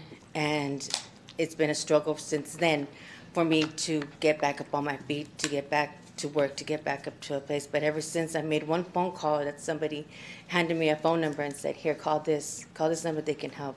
And it was the SUD clinic. It was the SUD clinic, and I made that phone call. And ever since then, it's been a year since I've been sober. I have now regained my job. I got back to work. I have my own place to live now. I've been able to have a vehicle, and am now dedicated myself to my sobriety and to helping others. Helping others into showing that there is a team of people who care and are dedicated and the professionals, and their heart is into their job, into helping people like us that are that were so lost for whatever reasons may be. I just gave mine, but there's so many people in that side of the valley that don't know about these services, that don't know that there's help out there too, that there's resources. And I have dedicated myself to be able to give show these people that to help them, because I know that's all I needed was somebody to help me. And they have a team of people who dedicate themselves to doing that, and that's why I'm here standing today saying it's important, and it is going to be so useful into saving people's lives, because it's what they do. SUD saves people's lives. They help solely into getting people back on their feet, back, giving them the proper tools that we need, giving them resources to better themselves. Of course, it's upon us to do it, but they're right there supporting, rooting us on, giving us that motivation, giving us that support, giving us the information and everything that we need when we feel so alone, when we feel so out of resources. I just we don't know what to do, because that's how I was. And they dedicate themselves to do that, to help us. And I'm here standing before you to support SUD and the clinic in Raleigh. Thank you.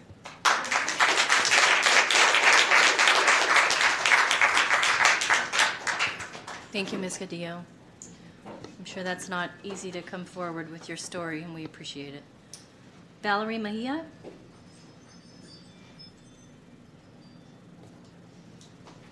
Valerie Mejia?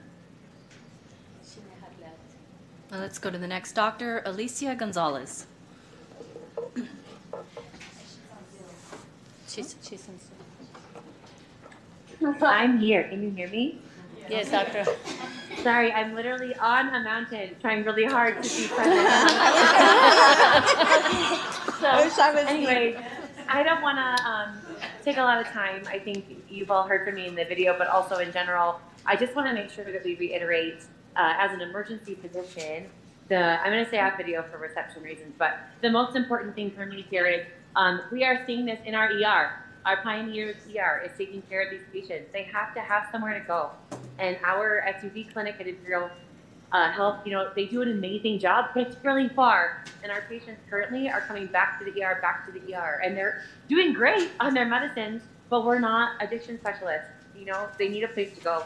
So I realize that there are concerns about things like safety. What I've heard over and over and over is that there is a good plan. There is an evidence-based plan. They've been using the same policies for a long time and doing this. They have experience doing this. I don't think that we can continue to allow some of these concerns that they've proven capable of doing to block us from doing what our patients need, because we keep watching patients die and struggle with substance use because they don't have access to this kind of care in their backyard. And that's the reality of what we see in the ER. I would love to see our patients have a better place to go than the emergency department, and then open up that ER space so we can take care of our emergencies in a more timely manner and let these patients have the care they deserve, which is not going in and out of the ER for their refills. Instead, it should be going to a clinic like SUV. So they've been an amazing partner to us. I have seen it save lives. I'm so happy to say I've watched people go from literal overdose, showing up to the ER, post naloxone, getting Narcan, Then they start buprenorphine, they go to that clinic, they come in for something totally different 6 months later, a completely different human being because that clinic saved their life. So I would love for us to make that possible for way more patients in Raleigh, and I just appreciate you considering this. Thank you, Doctor. Okay, Vanessa Zendejas.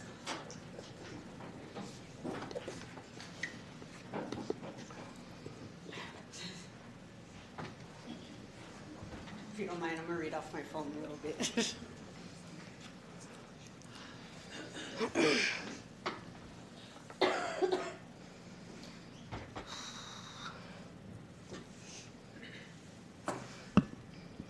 My voice is going to be a little shaky, okay? Kind of nervous. All right. Good afternoon, Chairwoman and members of the board. My name is Vanessa Zendejas, and I am a lifelong Imperial County Brawley resident and proud of it. I come before you today so that we may be able to bridge the gap that we are facing on opening a substance abuse disorder facility in Brawley. I'm trying my best to fully grasp on what the real issue is, on why so many are against the facility being a part of Brawley. If we have a place, funds, and unfortunately a lot of suffering addicts to help and assist on their road to recovery, many of the suffering addicts come and are from the federal halfway house that is located in Brawley, about 400 feet away from the Brawley High School. So forgive me, but I cannot understand why we have a federal halfway house, but not a substance use disorder facility. And unfortunately, for that reason, I truly believe that Brawley is stuck in a time capsule. But with that, then why not have a righteous time capsule? I understand debates and how they work, but I'm not here to debate. I'm here to help bridge the gap so the community and the county can come to an agreement and serve a silver lining for the county and the community of Brawley. Thank you.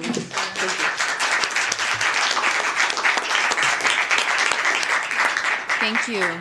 Thank you. And our last speaker, Mr. Hawk? Second to last speaker. Second to last speaker from the board. Okay, thank you. And I do appreciate the presentation today, and I'm glad to hear so many of the testimonies here today. So I don't think anyone denies the need that we have in our valley. Nobody's denying that there are issues. As a matter of fact, my wife and I worked with one individual, and Dr. Ahmed helped us work through that issue. That was awesome, and we realized the need. Okay, so, but I guess the way that we get there, we need to look at issues that we as a county have. And I guess in my background, I look at things in a business sort of way, and I look at what can we afford, what can we do, the degree of redundancy, and I think you made that clear, Letitia, that, you know, having a location there, in my mind, that was not clear for me. So if there are advantages, I see them. What I look at as a business person, you know, just like the Gateway project that everybody kind of went through, they have to make a profit, they have to move forward, and they can't, you know, have losses or they're going to be gone. When I look at the amount of money that's spent, you know, I have to say, how do we get the most bang for our buck? How do we make this effective?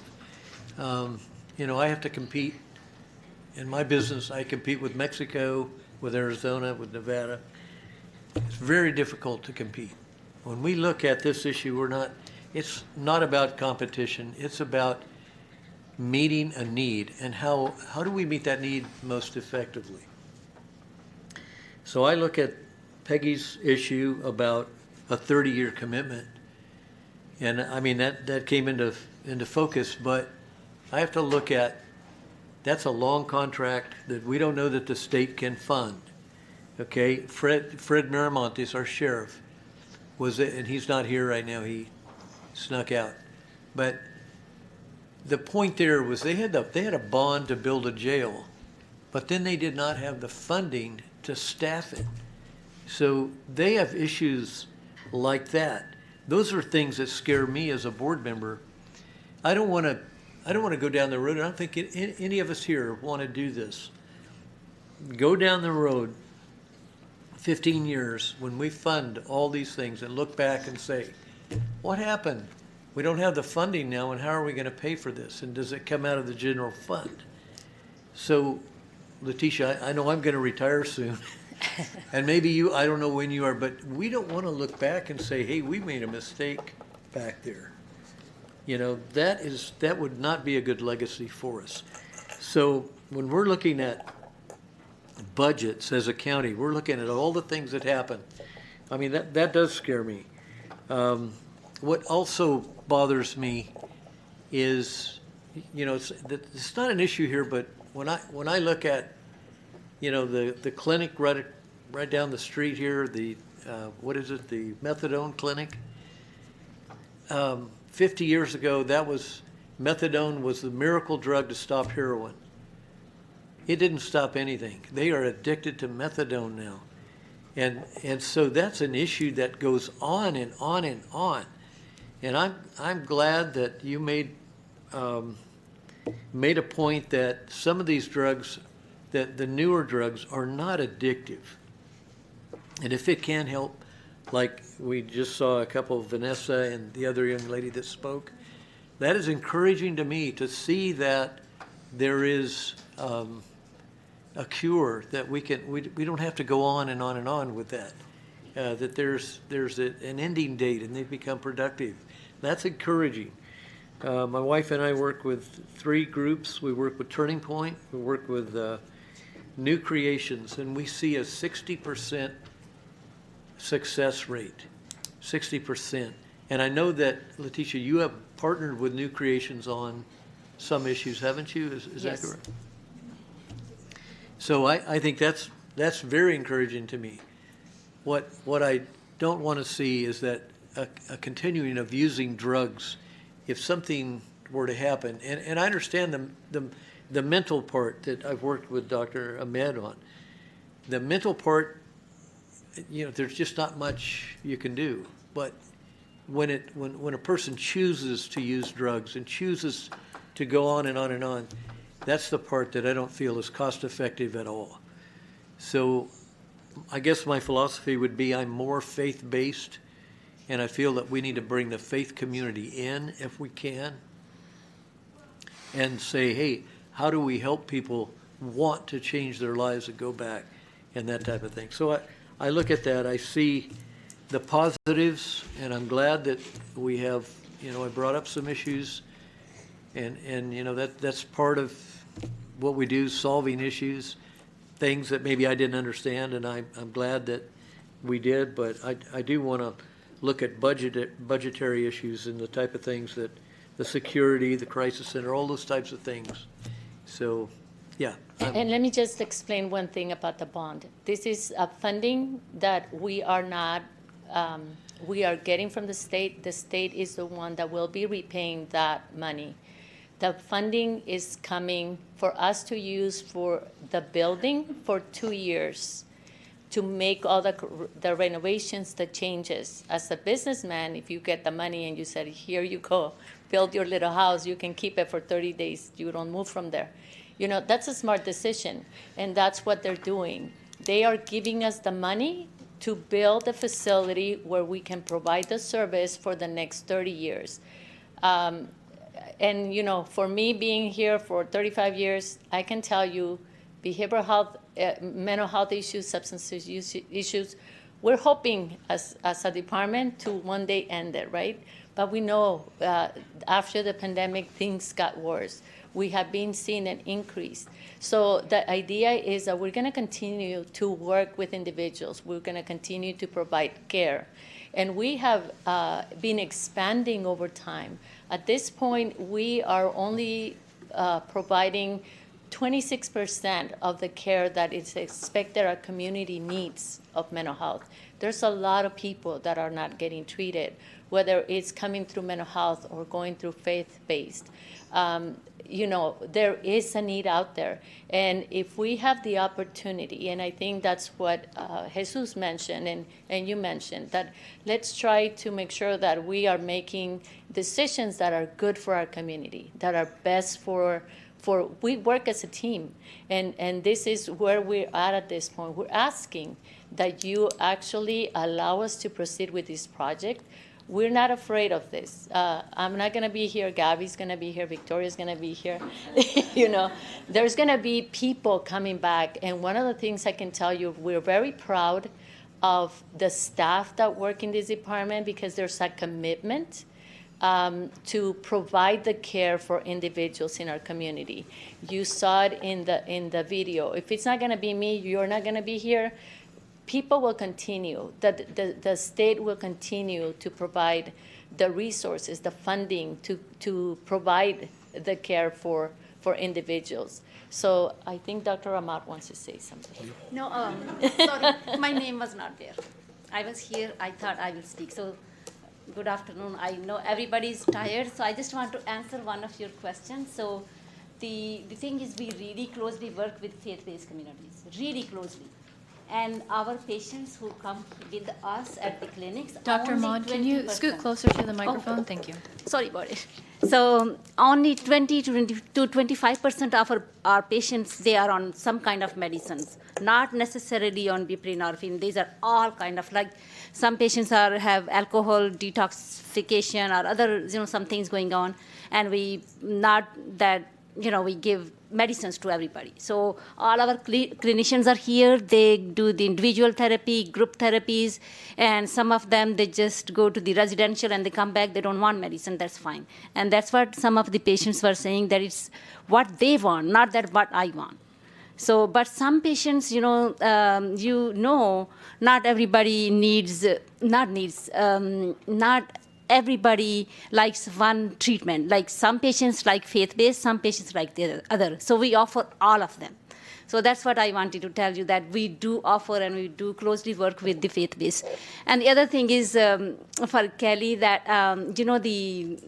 people are saying that it's a risk or the crime. I'm here for 21 years and I'm alive. And all our people are here, they're really alive, and I can say that I've never been attacked or never been hit so far. And, everything I know, it moves with time. First, we had some kind of stigma more towards mental health issues. Now it's moved towards more of SUD. We are just waiting that it will become like a main treatment, like for any other diabetes or high blood pressure, and that's what we want. And, and provide, same is, I'm doing this help here, and really, really providing you for mental health treatment. We have to wait for the recovery for months and years sometimes. SUD is such a wonderful place that I see one day, literally, last week I saw one patient who was using some drugs, and she went to actually Open Door, faith-based, but she was not using, and 3 days later, she came to maybe 7 days later, she was totally different person, because we provided her, hey, wherever you want to go, I'm going to send. So we see like recovery like this much, and the next day they are a totally different person. They want to work, they want to have a family, and you don't know how many countless people are the women, they are united to their kids because they are not using drugs. And they have a place now. So it's like so much I can continue talking about. I know that everybody's tired, they want to go home, and I want to do the duplicate for the same in Brawley. And I know that it's not fair that we have clinics in El Centro, and I never see people attacking. They are, I don't know from where sometimes people get those information. It's not a methadone clinic, it's a behavioral health. You just said behavioral health. So I want the same for the other end of our county, Brawley and the other peoples, that it is fair to treat everybody, give them equity of the care. So that's, sorry, my name was not there, but I still spoke. Thank you so much. Thank you. That's your second. Thank you. Okay. Supervisor Escobar, did you have some last comments? I'm ready for in and out. Maybe a double with cheese? No, I'm not good. I am good, but I do want to say some final comments. First of all, I want to congratulate Yesenia and Vanessa. It takes a lot of courage for you guys to stand up here. Given what you've lived, nobody knows what we live because nobody's in our brain. Nobody understands what we go through on a day in, day out basis. What might be a big problem for me might be a piece of cake for you and vice versa. So much respect and much love for you coming up here and sharing and serving as a centerpiece for us to move forward. I've got a bunch of questions, but I'll try to summarize them. How many, give me a ballpark, because you already said it, so it's basically just a regurgitation to a certain extent. How many additional patients with this expansion are you going to see? Around 510 510 additional patients. additional patients. How many of these patients are borderline homeless or homeless? I would say, maybe 10? 10%. How many of these patients have track records of petty thefts or above? That are, sorry? How many of these patients have legal issues related to petty theft or misdemeanors or felonies? I would say around the same, around 10, 15%. Not necessarily petty theft, but usually what we see is like drug-related charges. Violation of probation due to drug-related. The point I'm trying to make is if we can make a difference with one person, we'll avoid that one person potentially getting in our jail system, killing somebody, killing themselves, committing suicide, etc. And that's where the empathy comes into play. We need to be very empathetic to the individuals that are currently suffering and not getting that support on a day in, day out basis. How many of these individuals are low to moderate income? The majority. How many of these individuals would seek treatment elsewhere based on the fact that they are low to moderate income? No, I think the majority would come to behavioral health because they have, Medi-Cal. So we are the Medi-Cal plan for the county. And because you're Medi-Cal funded, how much, and you already said it, but I want you to repeat it, please. How much of your funding comes from our general fund? None. None. None. How many jobs are you going to create by this expansion in Brawley?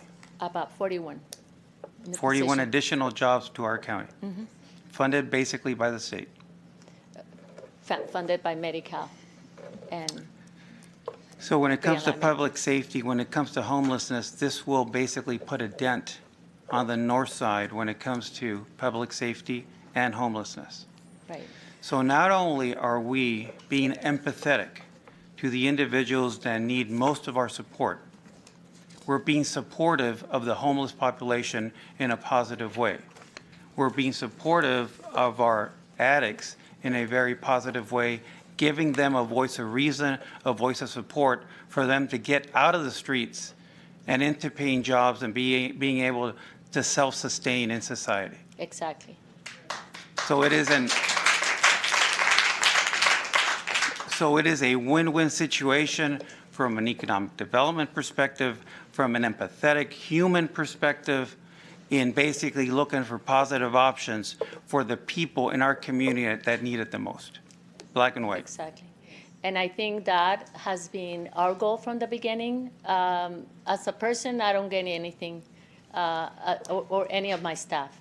It's knowing the difference you're going to make in our communities, knowing that there's a need out there, that the fact that services are not available, it's really causing a barrier to people getting better. So, like you said, it's a win-win for us, taking advantage of actually developing something that dignifies individuals, that gives them something that they deserve, that it's going to give them the opportunity to recover, to, like Vanessa was mentioning, she's back to work. Isn't that what we want for our individuals? We want them to get better, to reunite with families. to be productive in our community. And by saying no, I feel like we're saying, deal with your transportation coming to El Centro every day or as many times as you need to come, because we just don't feel you need to be at that side. Again, to me, it's everyone has their personal, like you mentioned earlier. To me, this is something that everyone here is saying, we're doing it for our community. We know that people out there are needing the care. They need it. It's not that, like, I heard earlier, it's not that they don't want to get better. Sometimes, we may see they probably love it and they enjoy it, and that's a point of view. I don't think that's the case. I see people suffering. And that's why when we say we're going to be doing and taking care of the root cause, we want people to really feel better about themselves, to take care of that trauma, whatever is causing them to use drugs. We all like to feel well. We all like to be happy and be members of the society. Sometimes these people are alienated, so they end up on the streets.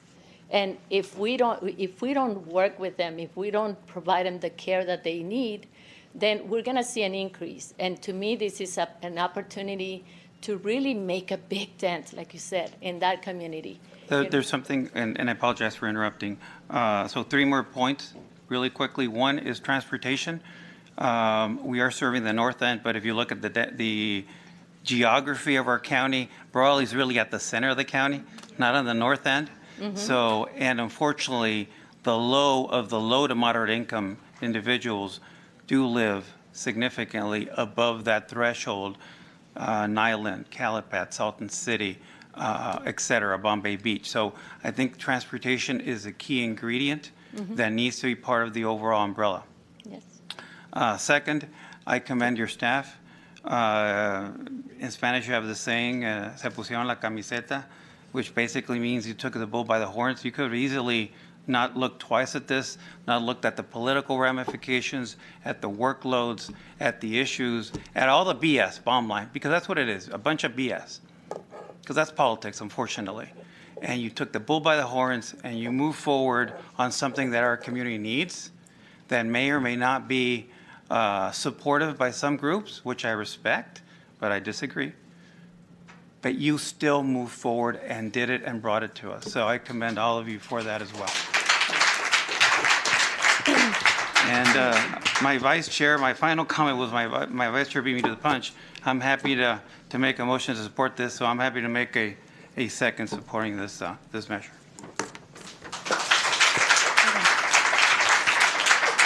You can hold your applause. Mr. Supervisor Kelly, do you need to make final comments? I do want to clarify. I mean, so this, I appreciate Jesus's comments right now, but he started out in the meeting by talking about how we could respect each other's for having an opinion. And in my opinion has been to listen to the community that I live in. And they have expressed concerns at every location that's been presented by behavioral health. So I am still listening to my community in that regard. And I am empathetic, and I've been on calls and I've seen people OD, and I've tried to resuscitate them and have been successful. So I've also lived through the ER, and I know what the Dr. Gonzalez is speaking about having to have bed watch on for 10 days straight because there's no placement to be able to put this person. But like I mentioned before, I am willing to support this in 2 things, because I've heard the commitments before about having a crisis center expansion on 4th Street or at the Broadway location, and they didn't manifest, not the way they were presented. And I've also heard about us creating a involuntary hold facility in this valley. I've heard those promises, and that didn't occur. So now you're telling us that this project will incorporate a crisis desk in Brawley. And that has value to me because it does mean that a patrolman from Calapat will be able to return back to that service much quicker. that North End Sheriff can get back to Salton City or Bombay Beach. And your impression that the clinics don't have an impact around the neighborhood, that may be absolutely true, and I haven't done anything to say that it's different. But I know that there's a concern, and that's why I want it to be addressed. So I just wanted to clarify. Originally, we were told it was going to be about 200 people that were going to be served by the SUD. And now it's over 500. And that's combined with mental health services and SUD. Is that correct? Of I could give you additional the people? numbers. I could give you the numbers again. Well, the rest of them are already being served in Brawley at other clinic space. Right. But now it's over 500, and that's incorporating mental health services you're adding and SUD, right? Okay. So in 2023-24, we had 326 clients from Brawley receiving services in El Centro. By moving into this facility, we expect to increase 200. That would be a total of 526 clients that we expect to serve. Okay. At that time, we were serving 1,410 mental health clients, and we're expecting that that will be increasing by 110. So we're saying that 200 clients may be served by the urgent care facility. So that's giving us the additional numbers that we would be increasing at that site. Okay. And then originally, when you presented this to us last time, that was not part of the presentation. No, we did present the numbers. I want to say that we did present the numbers. I think did. that the letter that was presented from the state, that was the original award, only had the numbers for the SUD facility. And that's where we were waiting for the correction on the award letter, because it did not include the clients for the mental health facility. We received that up until September of 2025. All right. So to clarify, that when we were last presented information, it was numbers in regards to SUD patient service, and that now you've expanded and the project will encompass a crisis desk, which I find value in, which has a direct impact on public safety. And it will, I don't believe you're going to have the sheriff's office doing security, right? Because they already answered that question last time you were here. They're not. But a security plan that protects your clients, your employees, and the neighborhood. Right. I will support, but I need to know, I need to have more concrete assurance that you're going to follow through. And I don't know what else can we say to give you that concrete assurances. We are telling you right now, that is the plan. That is what we submitted in our application, so that's what we plan to do. Come back in 3 months and tell us if it's still there. You know, I'll be very honest with you. It's like you're bringing things up that apparently were discussed before that makes you doubt of our ability to come through. There was a roadmap to the 5150, and at that time when we contracted with a consultant, we brought it to this board and we presented the fact that it was a recommendation that it was not financially feasible to operate such facility given the numbers behavioral health has had for 5150s. The part you're not mentioning is that there had been a previous study that had warranted an involuntary hold, and then behavioral health went out and did their own study that said that there was not a warrant for an involuntary hold. And the reason that was done, it's because the original study that was done compared Imperial County to large counties with millions of population. The second study was to do a comparison to similar sized counties and population. We will disagree in that. Okay. Okay, we have a motion and a second. And we have different parts of this item. Yes. Do I read it? So, Chair Price, could I point out one procedural aspect on these? yes, please. For items 16A through D, that those may pass with a 3/5 vote.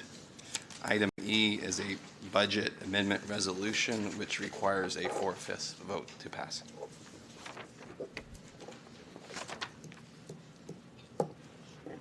Madam Chair, would you like me to read the action? Yes, please.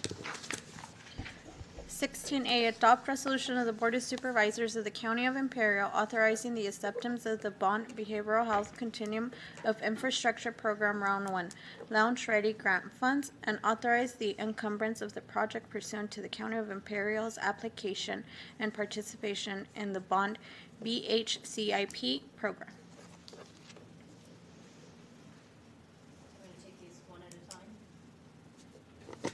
At a minimum, I would suggest doing A through D together and E separately, but we can also do them one at a time. Would you like me to do A through D? Yes. 16B, authorize the county executive officer to sign the program funding agreement ID 7690-CA BHCIP Bond 1022 Northern Horizon -01 in the amount not to exceed $22,405,797 with 58 cents for the term of May 6, 2025 through June 30th, 2030 with a 10% match of $2,240,580. 16C, authorize and approve the capital project and construction for the remodel and expansion of the Northern Horizons Campus Behavioral Health Expansion located at 220 East Main Street, Raleigh, California, 92227. And 16D, approve to establish new ORKey 4096000 and 4096001 BHCIP Bond SUD/FSP Capital Project Fund. We have a motion and a second. Please vote. Or any comments? Do I ask for comments? And we can go move straight to a vote. Yes, move to the vote. All right. Please vote.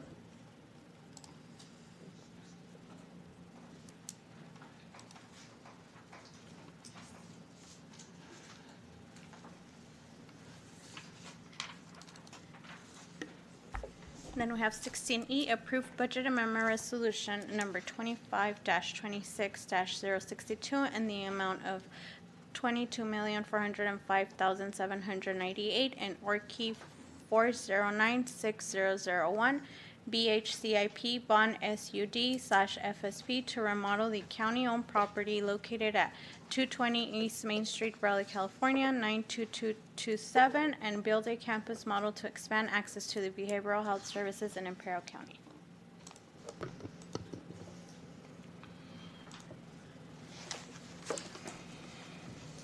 Okay, and just a reminder, this item requires a 4/5 vote. We have a motion by Supervisor Kelly. Madam Chair, my motion is to table this item until the 27th of January, or the next meeting date.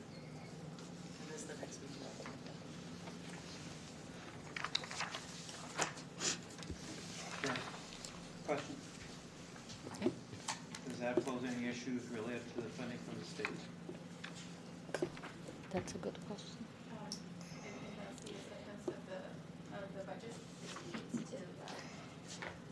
That is the budget amendment resolution, item 16E.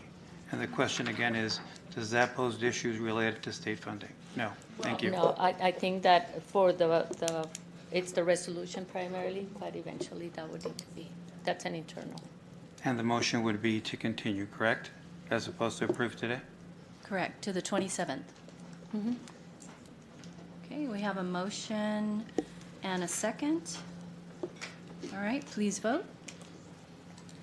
So do we need to clarify? We're good on the motion? Just for clarity, this does not impact. Just for clarity, this does not impact a deadline date. I am not sure, to be honest, whether that would have an impact on And the my other submission. question, and my other question is, what would be the clarity? that would be required in 2 weeks.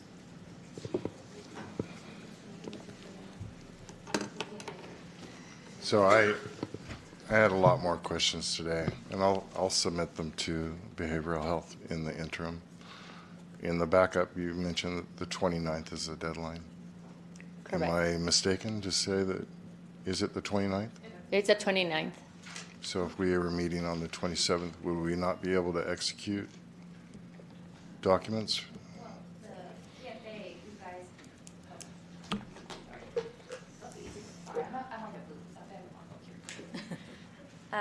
So you guys, from my understanding, you approved the PFA, so we could go ahead and sign and that's executed, and we can upload that.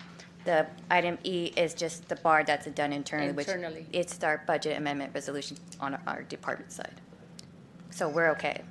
Yeah, item 1, which is the resolution authorizing the CEO to sign, it allows us to submit the PFA to the state. Right, wouldn't you want to wait to see that you had a bar approved before you would send that to the state of California? We could.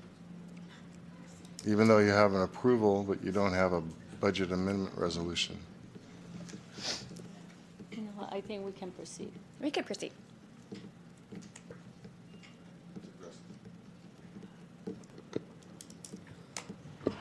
I think you would need a bar in order to fund it.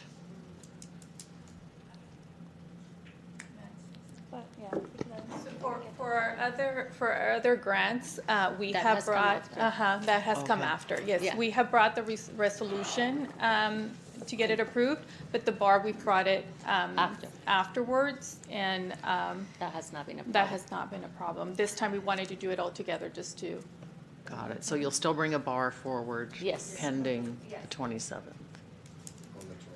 That's the motion that I Yeah. had. Yes. Okay, we have a motion to table this until February 27th, which is our next board meeting. January 27th. Or, I'm sorry, I put February, January 27th. Right? My motion is missing. Okay, please vote.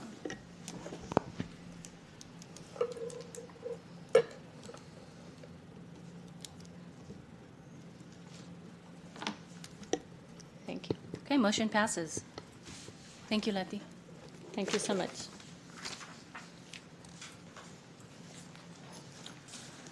Okay.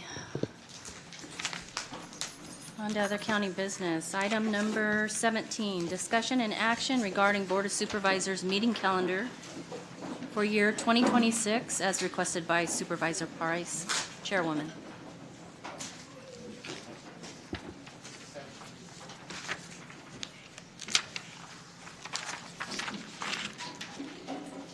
Okay.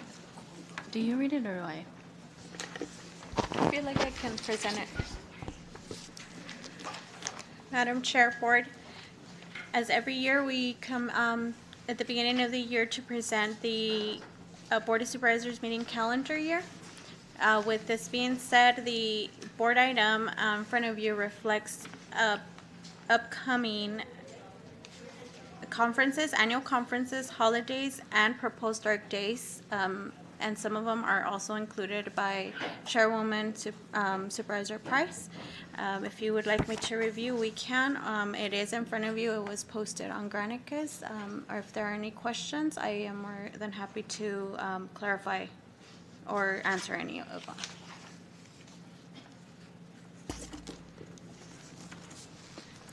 I don't have any speakers, but I did want to make a comment that something that we experienced at the end of calendar year 2025, that we were closed on the last business day of the year, and we want to avoid that. So we are open for business on December 31st. I did want to highlight that. Other than that, you can see we have our holidays in yellow, our conference dates in orange, and our dark days in blue. Any comments or questions? I have one question, and I Mr. Hogg, can you turn on your microphone, please? Thank you. sorry. I do have one question. I'm wondering in August if there wouldn't be advisable to have another, that's usually vacation month. And I didn't know that, that may come up for travel or that type of thing, but I think it's great because we do have 12, is it 12 days that are off? 12 Tuesdays? I'm counting 12. And we did consider vacations in looking at the month of August. Well, I'm just wondering if we shouldn't have one other off. But, I mean, that's up to the board. I'm suggesting we take another week off. Supervisor Price, if I'm not mistaken, we did spread out July and August for that reason. So July 21st and August 4th were those potential dark days. Chair? Yes. Call for the question.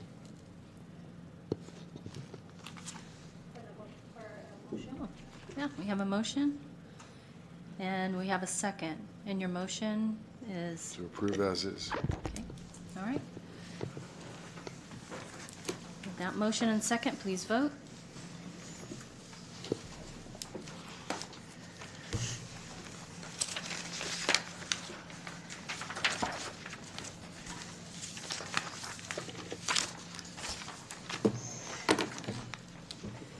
Thank you. Second item, discussion action regarding meeting structure according to the Board of Supervisors Rules of Conduct as requested by Supervisor Price, Chairwoman.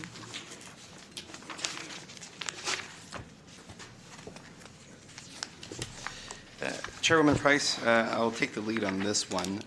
The first issue here, I do want to mention that there's a self-imposed voting requirement on these rules. They require a 4/5 vote to be amended. The primary amendment here is on page 6 of the rules, and that involves the order of business for the board, and that would be starting at 8:30 in the morning, going into closed session, but then having open session reconvene at 10 o'clock. That's outlined there. With these changes, I took the opportunity to recommend to the chair additional edits as to public comment. The Brown Act provides that the public has the right to address the board, and it also provides that the board can adopt reasonable regulations surrounding public comment. Any regulations need to be content neutral and involve time, place, and manner restrictions. So there's 3 areas here where this comes up.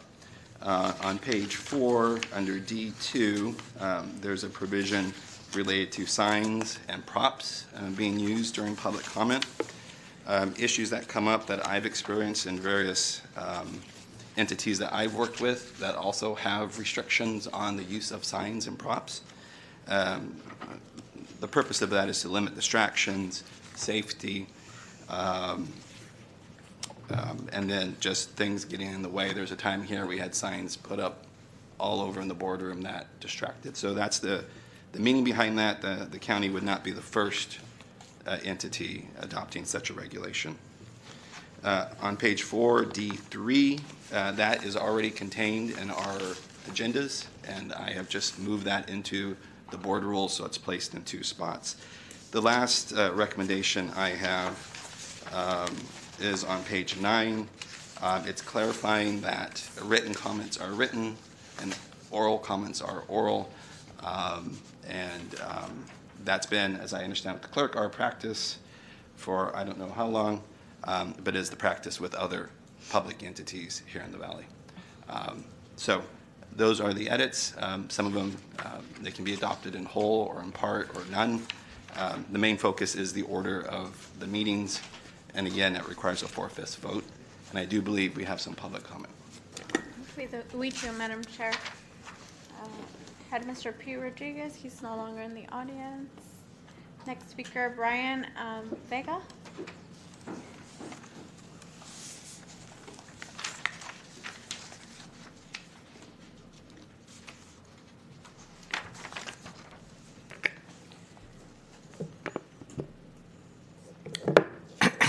Good evening, Board of Supervisors.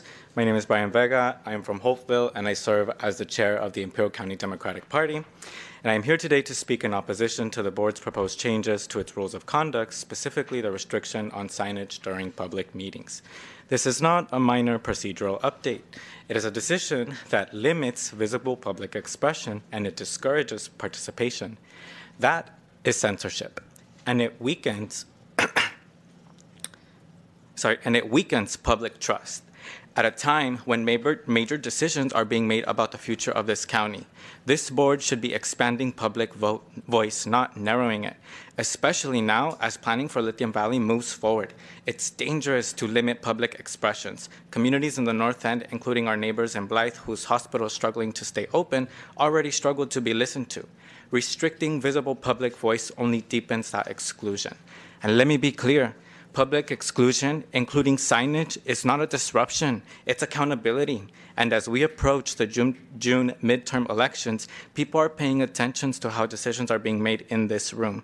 Voters remember who protected public participation and those who chose to limit it. I also want to draw back our attention to the voter turnout in 2024 when the county fell to Donald Trump by just 464 votes. In the recent election in November with Prop 50, despite the campaigning done by members of this dais, the Prop 50 passed in every single one of the cities. People are waking up to what is happening on this dais. It's important that you take consideration of the trajectory that the community wants to move, because participation is not a threat to democracy. It is the essence of democracy. And to my neighbors who are no longer here, les recuerdo que un pueblo unido jamás será vencido. Thank you. Next speaker, Natalia Flores. Kimberly Palacio.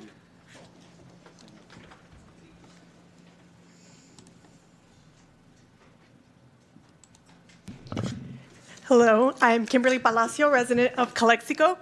I'm here regarding the proposed changes to the rules of conduct as requested by Chair Peggy Price, although now I'm hearing it was the County Council who took it upon himself to make this amendment. So specifically the section on public participation in meetings. The addition to item 2, or Roman numeral 2, point D, point 2 states signs or other forms or visual aid or prop are not allowed during public participation. Aside from the glaring typographical error, this sentence is incredible. Although other councils and boards have similar rules in place, as he mentioned, I want to emphasize that the timing of this addition is alarming. Merely 5 weeks after a group of residents, of Concerned Valley residents, arrived with a coordinated and self-funded, mind you, message, you're suddenly banning signs? Now, just to be clear, I wrote this before the council himself specifically said it was a result of those signs.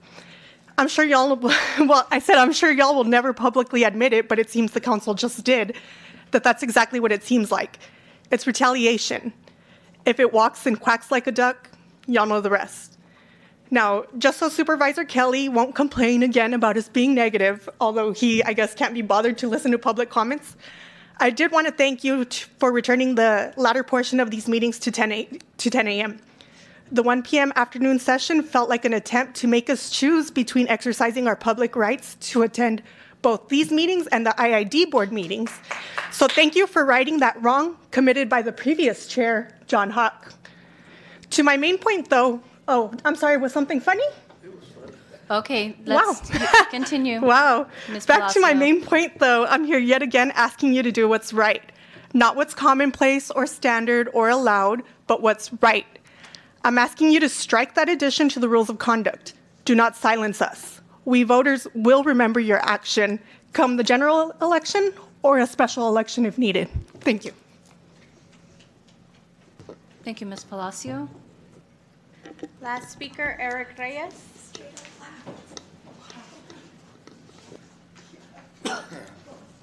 Eric Reyes. Yeah. So I also agree that you should allow signage, but you have limits. Obviously, nothing vulgar. And size, you can limit the size of it. That takes away from the distraction, as you're saying. Many have the page legal size. I don't see anything wrong with that. How is that a distraction? I don't know. It is all about unity and organizing. It's a long-held organizing tactic that people have used, right? So it's up to you, right? Obviously, you're going to vote how you want, but I said I would not limit that. Why continue to antagonize people who want to be involved? We've always wanted a community involved, and now we're having them involved. And hopefully we can continue that type of motivation to continue to be involved, and they want to be able to express themselves. Nothing vulgar. Years ago, when I was younger and dumber and more aggressive, I came here and one of the supervisors was here, Wally Linegroover, who forgave me, and we're good friends now. And basically, I challenged 3 of them to a fist fight, and I had my brother-in-law, who was the sheriff, Ray Loera, had to stand up and calm me down. And I learned from that. Not that moment, not that month, not even a year later. About 4 or 5 years later, I understood the work that I was doing had been blown away by what I did that one day. That I had shut them off to them listening to me, those 3 that I challenged, obviously. The minute I walked through that door, it was, okay, I'm going to put my earmuffs on. I don't have anything to hear from Mr. Reyes because he's not going to make a point. He's just going to be aggressive, and he's going to challenge us to something that we're not going to do. It's unprofessional. So I learned many years later, and I learned now. I have channeled my aggression with all of you in a professional manner, I hope, and try to present the ideas. And again, vulgarity, aggressiveness, not needed here, as we saw the aggressiveness against Ms. Price here. That was uncalled for, without a doubt. And they should apologize if they want to realize that if you want to be heard, you have to respect those who are trying to hear you. We have to respect each other or not get anywhere. I agree with you completely. But leave those signs. Limit the size, maybe. Let them come here and be organized, and let them get that word out to you. This is my word of advice. And I'm older, still dumber, but not as aggressive. Thank you. Thank you, Mr. Reyes. Supervisor Escobar? Oh, Madam Chair, just to put on record, we did receive a written public comment regarding this item by Mr. Christopher Skouries, and it has been distributed to all the board supervisors. thank you. Chair Price, there's one last thing I wanted to mention regarding if the board does approve the piece regarding the order of the agenda, we'd ask that the board make that effective February 1st because we have public hearings already set for 2 o'clock on our next meeting. So February 1st would be the ask. Thank you. So, Supervisor Escobar? thank you, Chair. Honestly, they are distracting. I've been in meetings for the past 7 years, and they are distracting. No, I listen to you. You can listen to me. I think it's a back and forth. I think the issue here is making sure that people have a voice, and at the same time making sure that everybody in the crowd is listening to both sides of the issue. There's a big difference between that. So my suggestion would be that we modify what has been presented. We have 2, I'm guesstimating 4 by 3 foot signs that were the old click and that can be definitely taken off. We've got a wall of carpeting, which is totally 80s, but anyway, that's not the point. 60s. The point is we can definitely use the walls as an expression of the people either supporting an item or not supporting an item, and they can place their billboards, their signs, with a limited amount of space. I mean, maybe not 8.5 by 11, but maybe 1 by 2. I don't know, I'm thinking out loud. Whatever it might be, placed on the walls. We're not holding it up. They're not placing anybody in the back. They may not be able to see, to listen, to be distracted. And that way, it is on the wall. It is a show of self-expression. It is a show of respect. But at the same time, they are not distracting anybody. So look at all the feet of wall we could use, potentially. And again, they're not going to be raised. They're going to be placed prior to the meeting. If they come late to the meeting, well, I mean, there are rules of engagement, and they did not come in on time, so they cannot place their poster. But that would be the idea that I would have, to be able to place self-expression on those walls based on the subject at hand with respect, with no vulgarity. That would be an idea that I would throw at the board to see if there would be consideration on that. Thank you, Supervisor Escobar. Supervisor Cardenas Singh? I wanted to take this opportunity to talk a little bit about signs and props. Sitting on the City of El Centro as a council member, we did have to limit, and we did have to go ahead and ban signs and props. And because it was distracting, and as individuals would come in, whether it's an item that was being displayed that could have been vulgar, we wanted to make sure that we were protecting who was watching. Because it was live, it makes it very difficult to have that safeguard in place. I do agree that whatever it is that we decide, that we at least, because of where we are right now, we want to make sure that we are allowing individuals to be heard, that we take a look at any change with maybe a 30-day stay that allows the public to know that we're going to make any type of change, so that the community is aware that this change is going to be taking place. I'm okay with placing restrictions on the size of the sign and them being up against the wall. It's not fair when someone is sitting in the audience and someone is holding up a sign or holding it up high and obstructing the vision of someone being able to see, or any type of distraction in that place. So I'm good with a happy medium, and also making sure that the community knows that there will be, whether that's a 30-day notice or a 15-day notice, that there would be a change in this action. Thank you, Supervisor. Supervisor Hawk? Well, I was going to wait for you, but that's Okay, fine.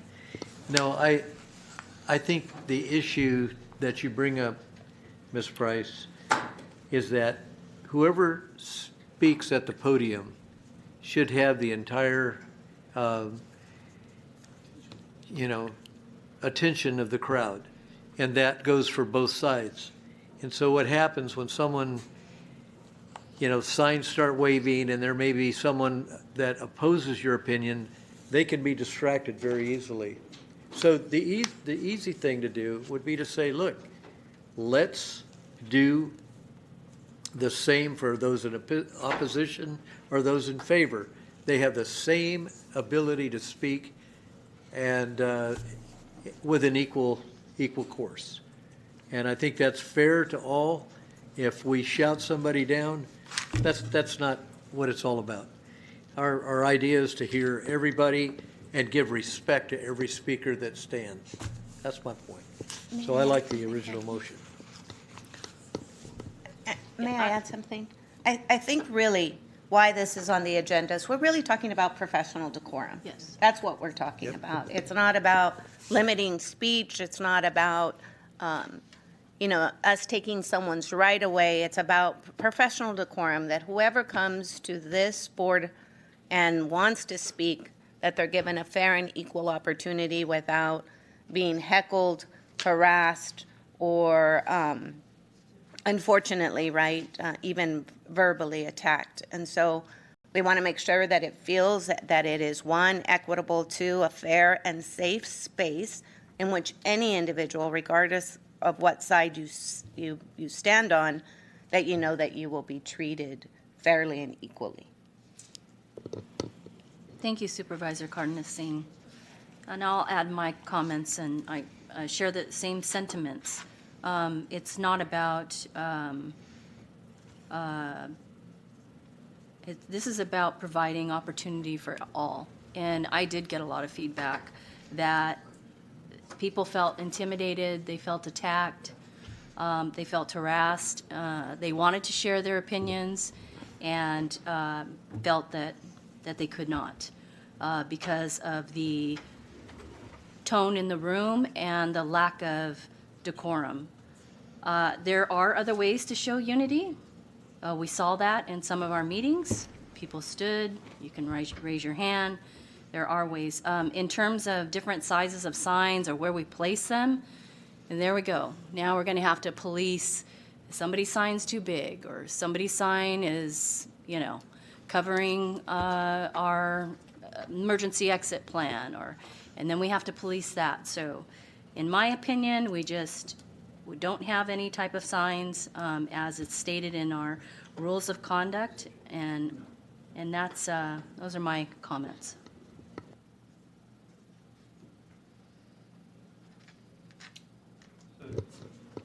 Chair, just for clarity, my motion would be that we accept the change in the timing of the agenda as of February 1st, that we allow posters of a specific determined size to be placed on the walls. Obviously, there needs to be no vulgarity on those signs, and that's something that I would designate the clerk of the board and staff to make sure there's no vulgarity prior to placing them on the board. I think there's a lot of space for individuality, for self-expression, for respect in that regard. I think it is a happy medium, as Vice Chair Cardenas Singh mentioned. So that would be my motion, that we change the order of the agenda as of February 1st. We give a 30-day window, as the Vice Chair stated, and that we allow the self-expression to be expressed on a considerable area with a specific size limitation built into that. And for clarity, for 30 days? That is something that Vice Chair Marta Cardenas Singh mentioned, and I'm happy to make a motion related to those 30 days. And after the 30 days would be no signage? No, that's not my motion. My motion is to make this change effective within after the 30-day period. So the next meeting after our 30 days, we make it a item where the individuals, plural, that come to this meeting are allowed to express themselves and place those signs on the wall. That would be my motion. And what size? I'll let our CEO's office dictate the size to make sure that we have, because you're the boss. Well, I would assume it's the size that we have here for notice. Would that be a? About 10.5 by 11. If you put me on the spot and I made the motion, I would go 1 feet by 2 feet, which is a little bigger. Yet there's a lot of space out here to put multiple for and against on whatever the subject may be, where we're not limiting people on self-expression. At the same time, we're not bothering the individuals that are coming to this meeting to listen. May I suggest an adopted paper size versus 1 feet by 2 feet? I don't know that that's readily available. So if we say legal size, then that is what, 11 by 17? I'm not a or paper something? expert, but Oh, I'll sorry. follow your 11 by lead. 14. Okay. So 8.5 by 14, again, so I'll restate my motion. It's been going back and forth. And Legal size is 11 by 14. Yeah. so my motion would be we accept the changes related to the timing. As our county council mentioned, start that new timing of our meetings as of February 1st. And we allow a 8.5 by 14 max paper to be placed prior to any meeting on the wall. Up to 8.5 by 14. Did I say 11 by 14. 11 by 14 is Legal size. This is my point. Okay, 11 by 14.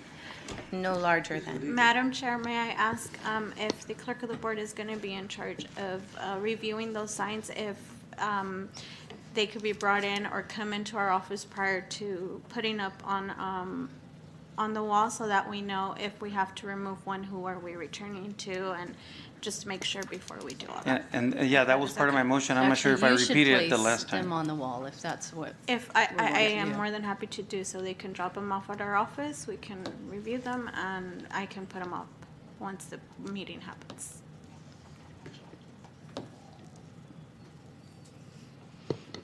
All right, we have a motion, we have a second. We do need a 4/5 vote. Now, just a question for clarification. If this does not pass, then none of the items pass, correct?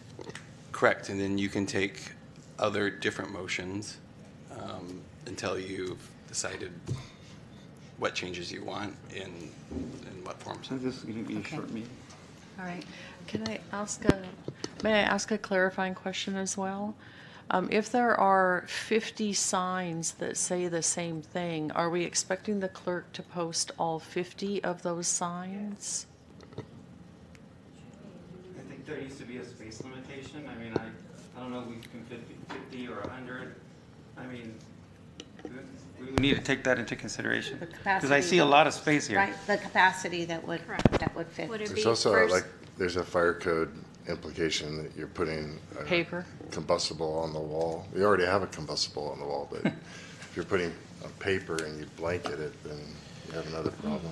And I have another Chair. question. Go ahead. My second Dr. question is, how do we ensure that opposing views don't remove those signs? Good question. So you have a sign police? Chair, if I could recommend, if there's a desire to go this route, perhaps giving direction on this piece to staff to return with something proposed and thought through all these different implications might be the best way to do it, and to move forward with the other issues.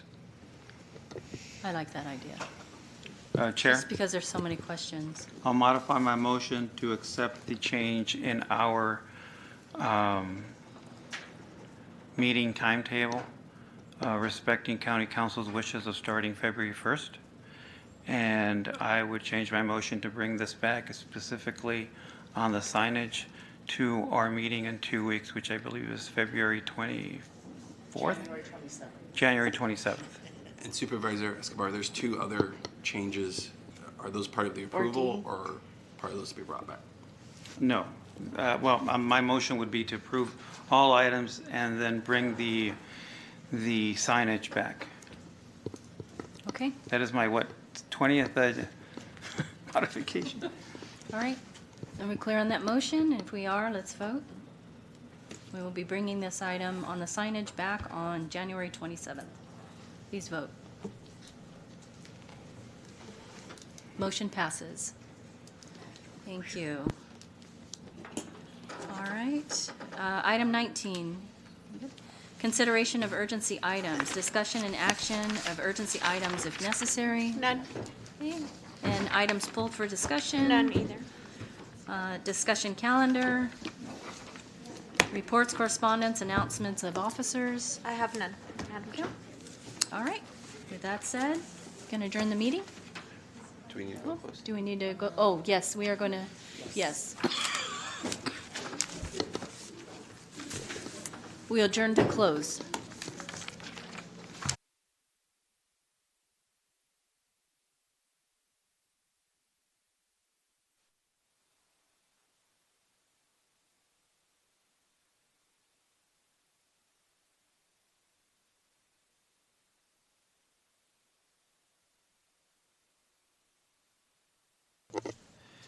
Thank you. The Board of Supervisors met today in closed session to discuss those items on the closed session agenda on page 2 of the meeting agenda. Item 5C was previously reported on earlier in the meeting. As to the remainder of the agenda, the Board discussed those items but took no final action. This concludes my report. Thank you, Mr. Holbrook. It is 6:04 PM. Meeting adjourned.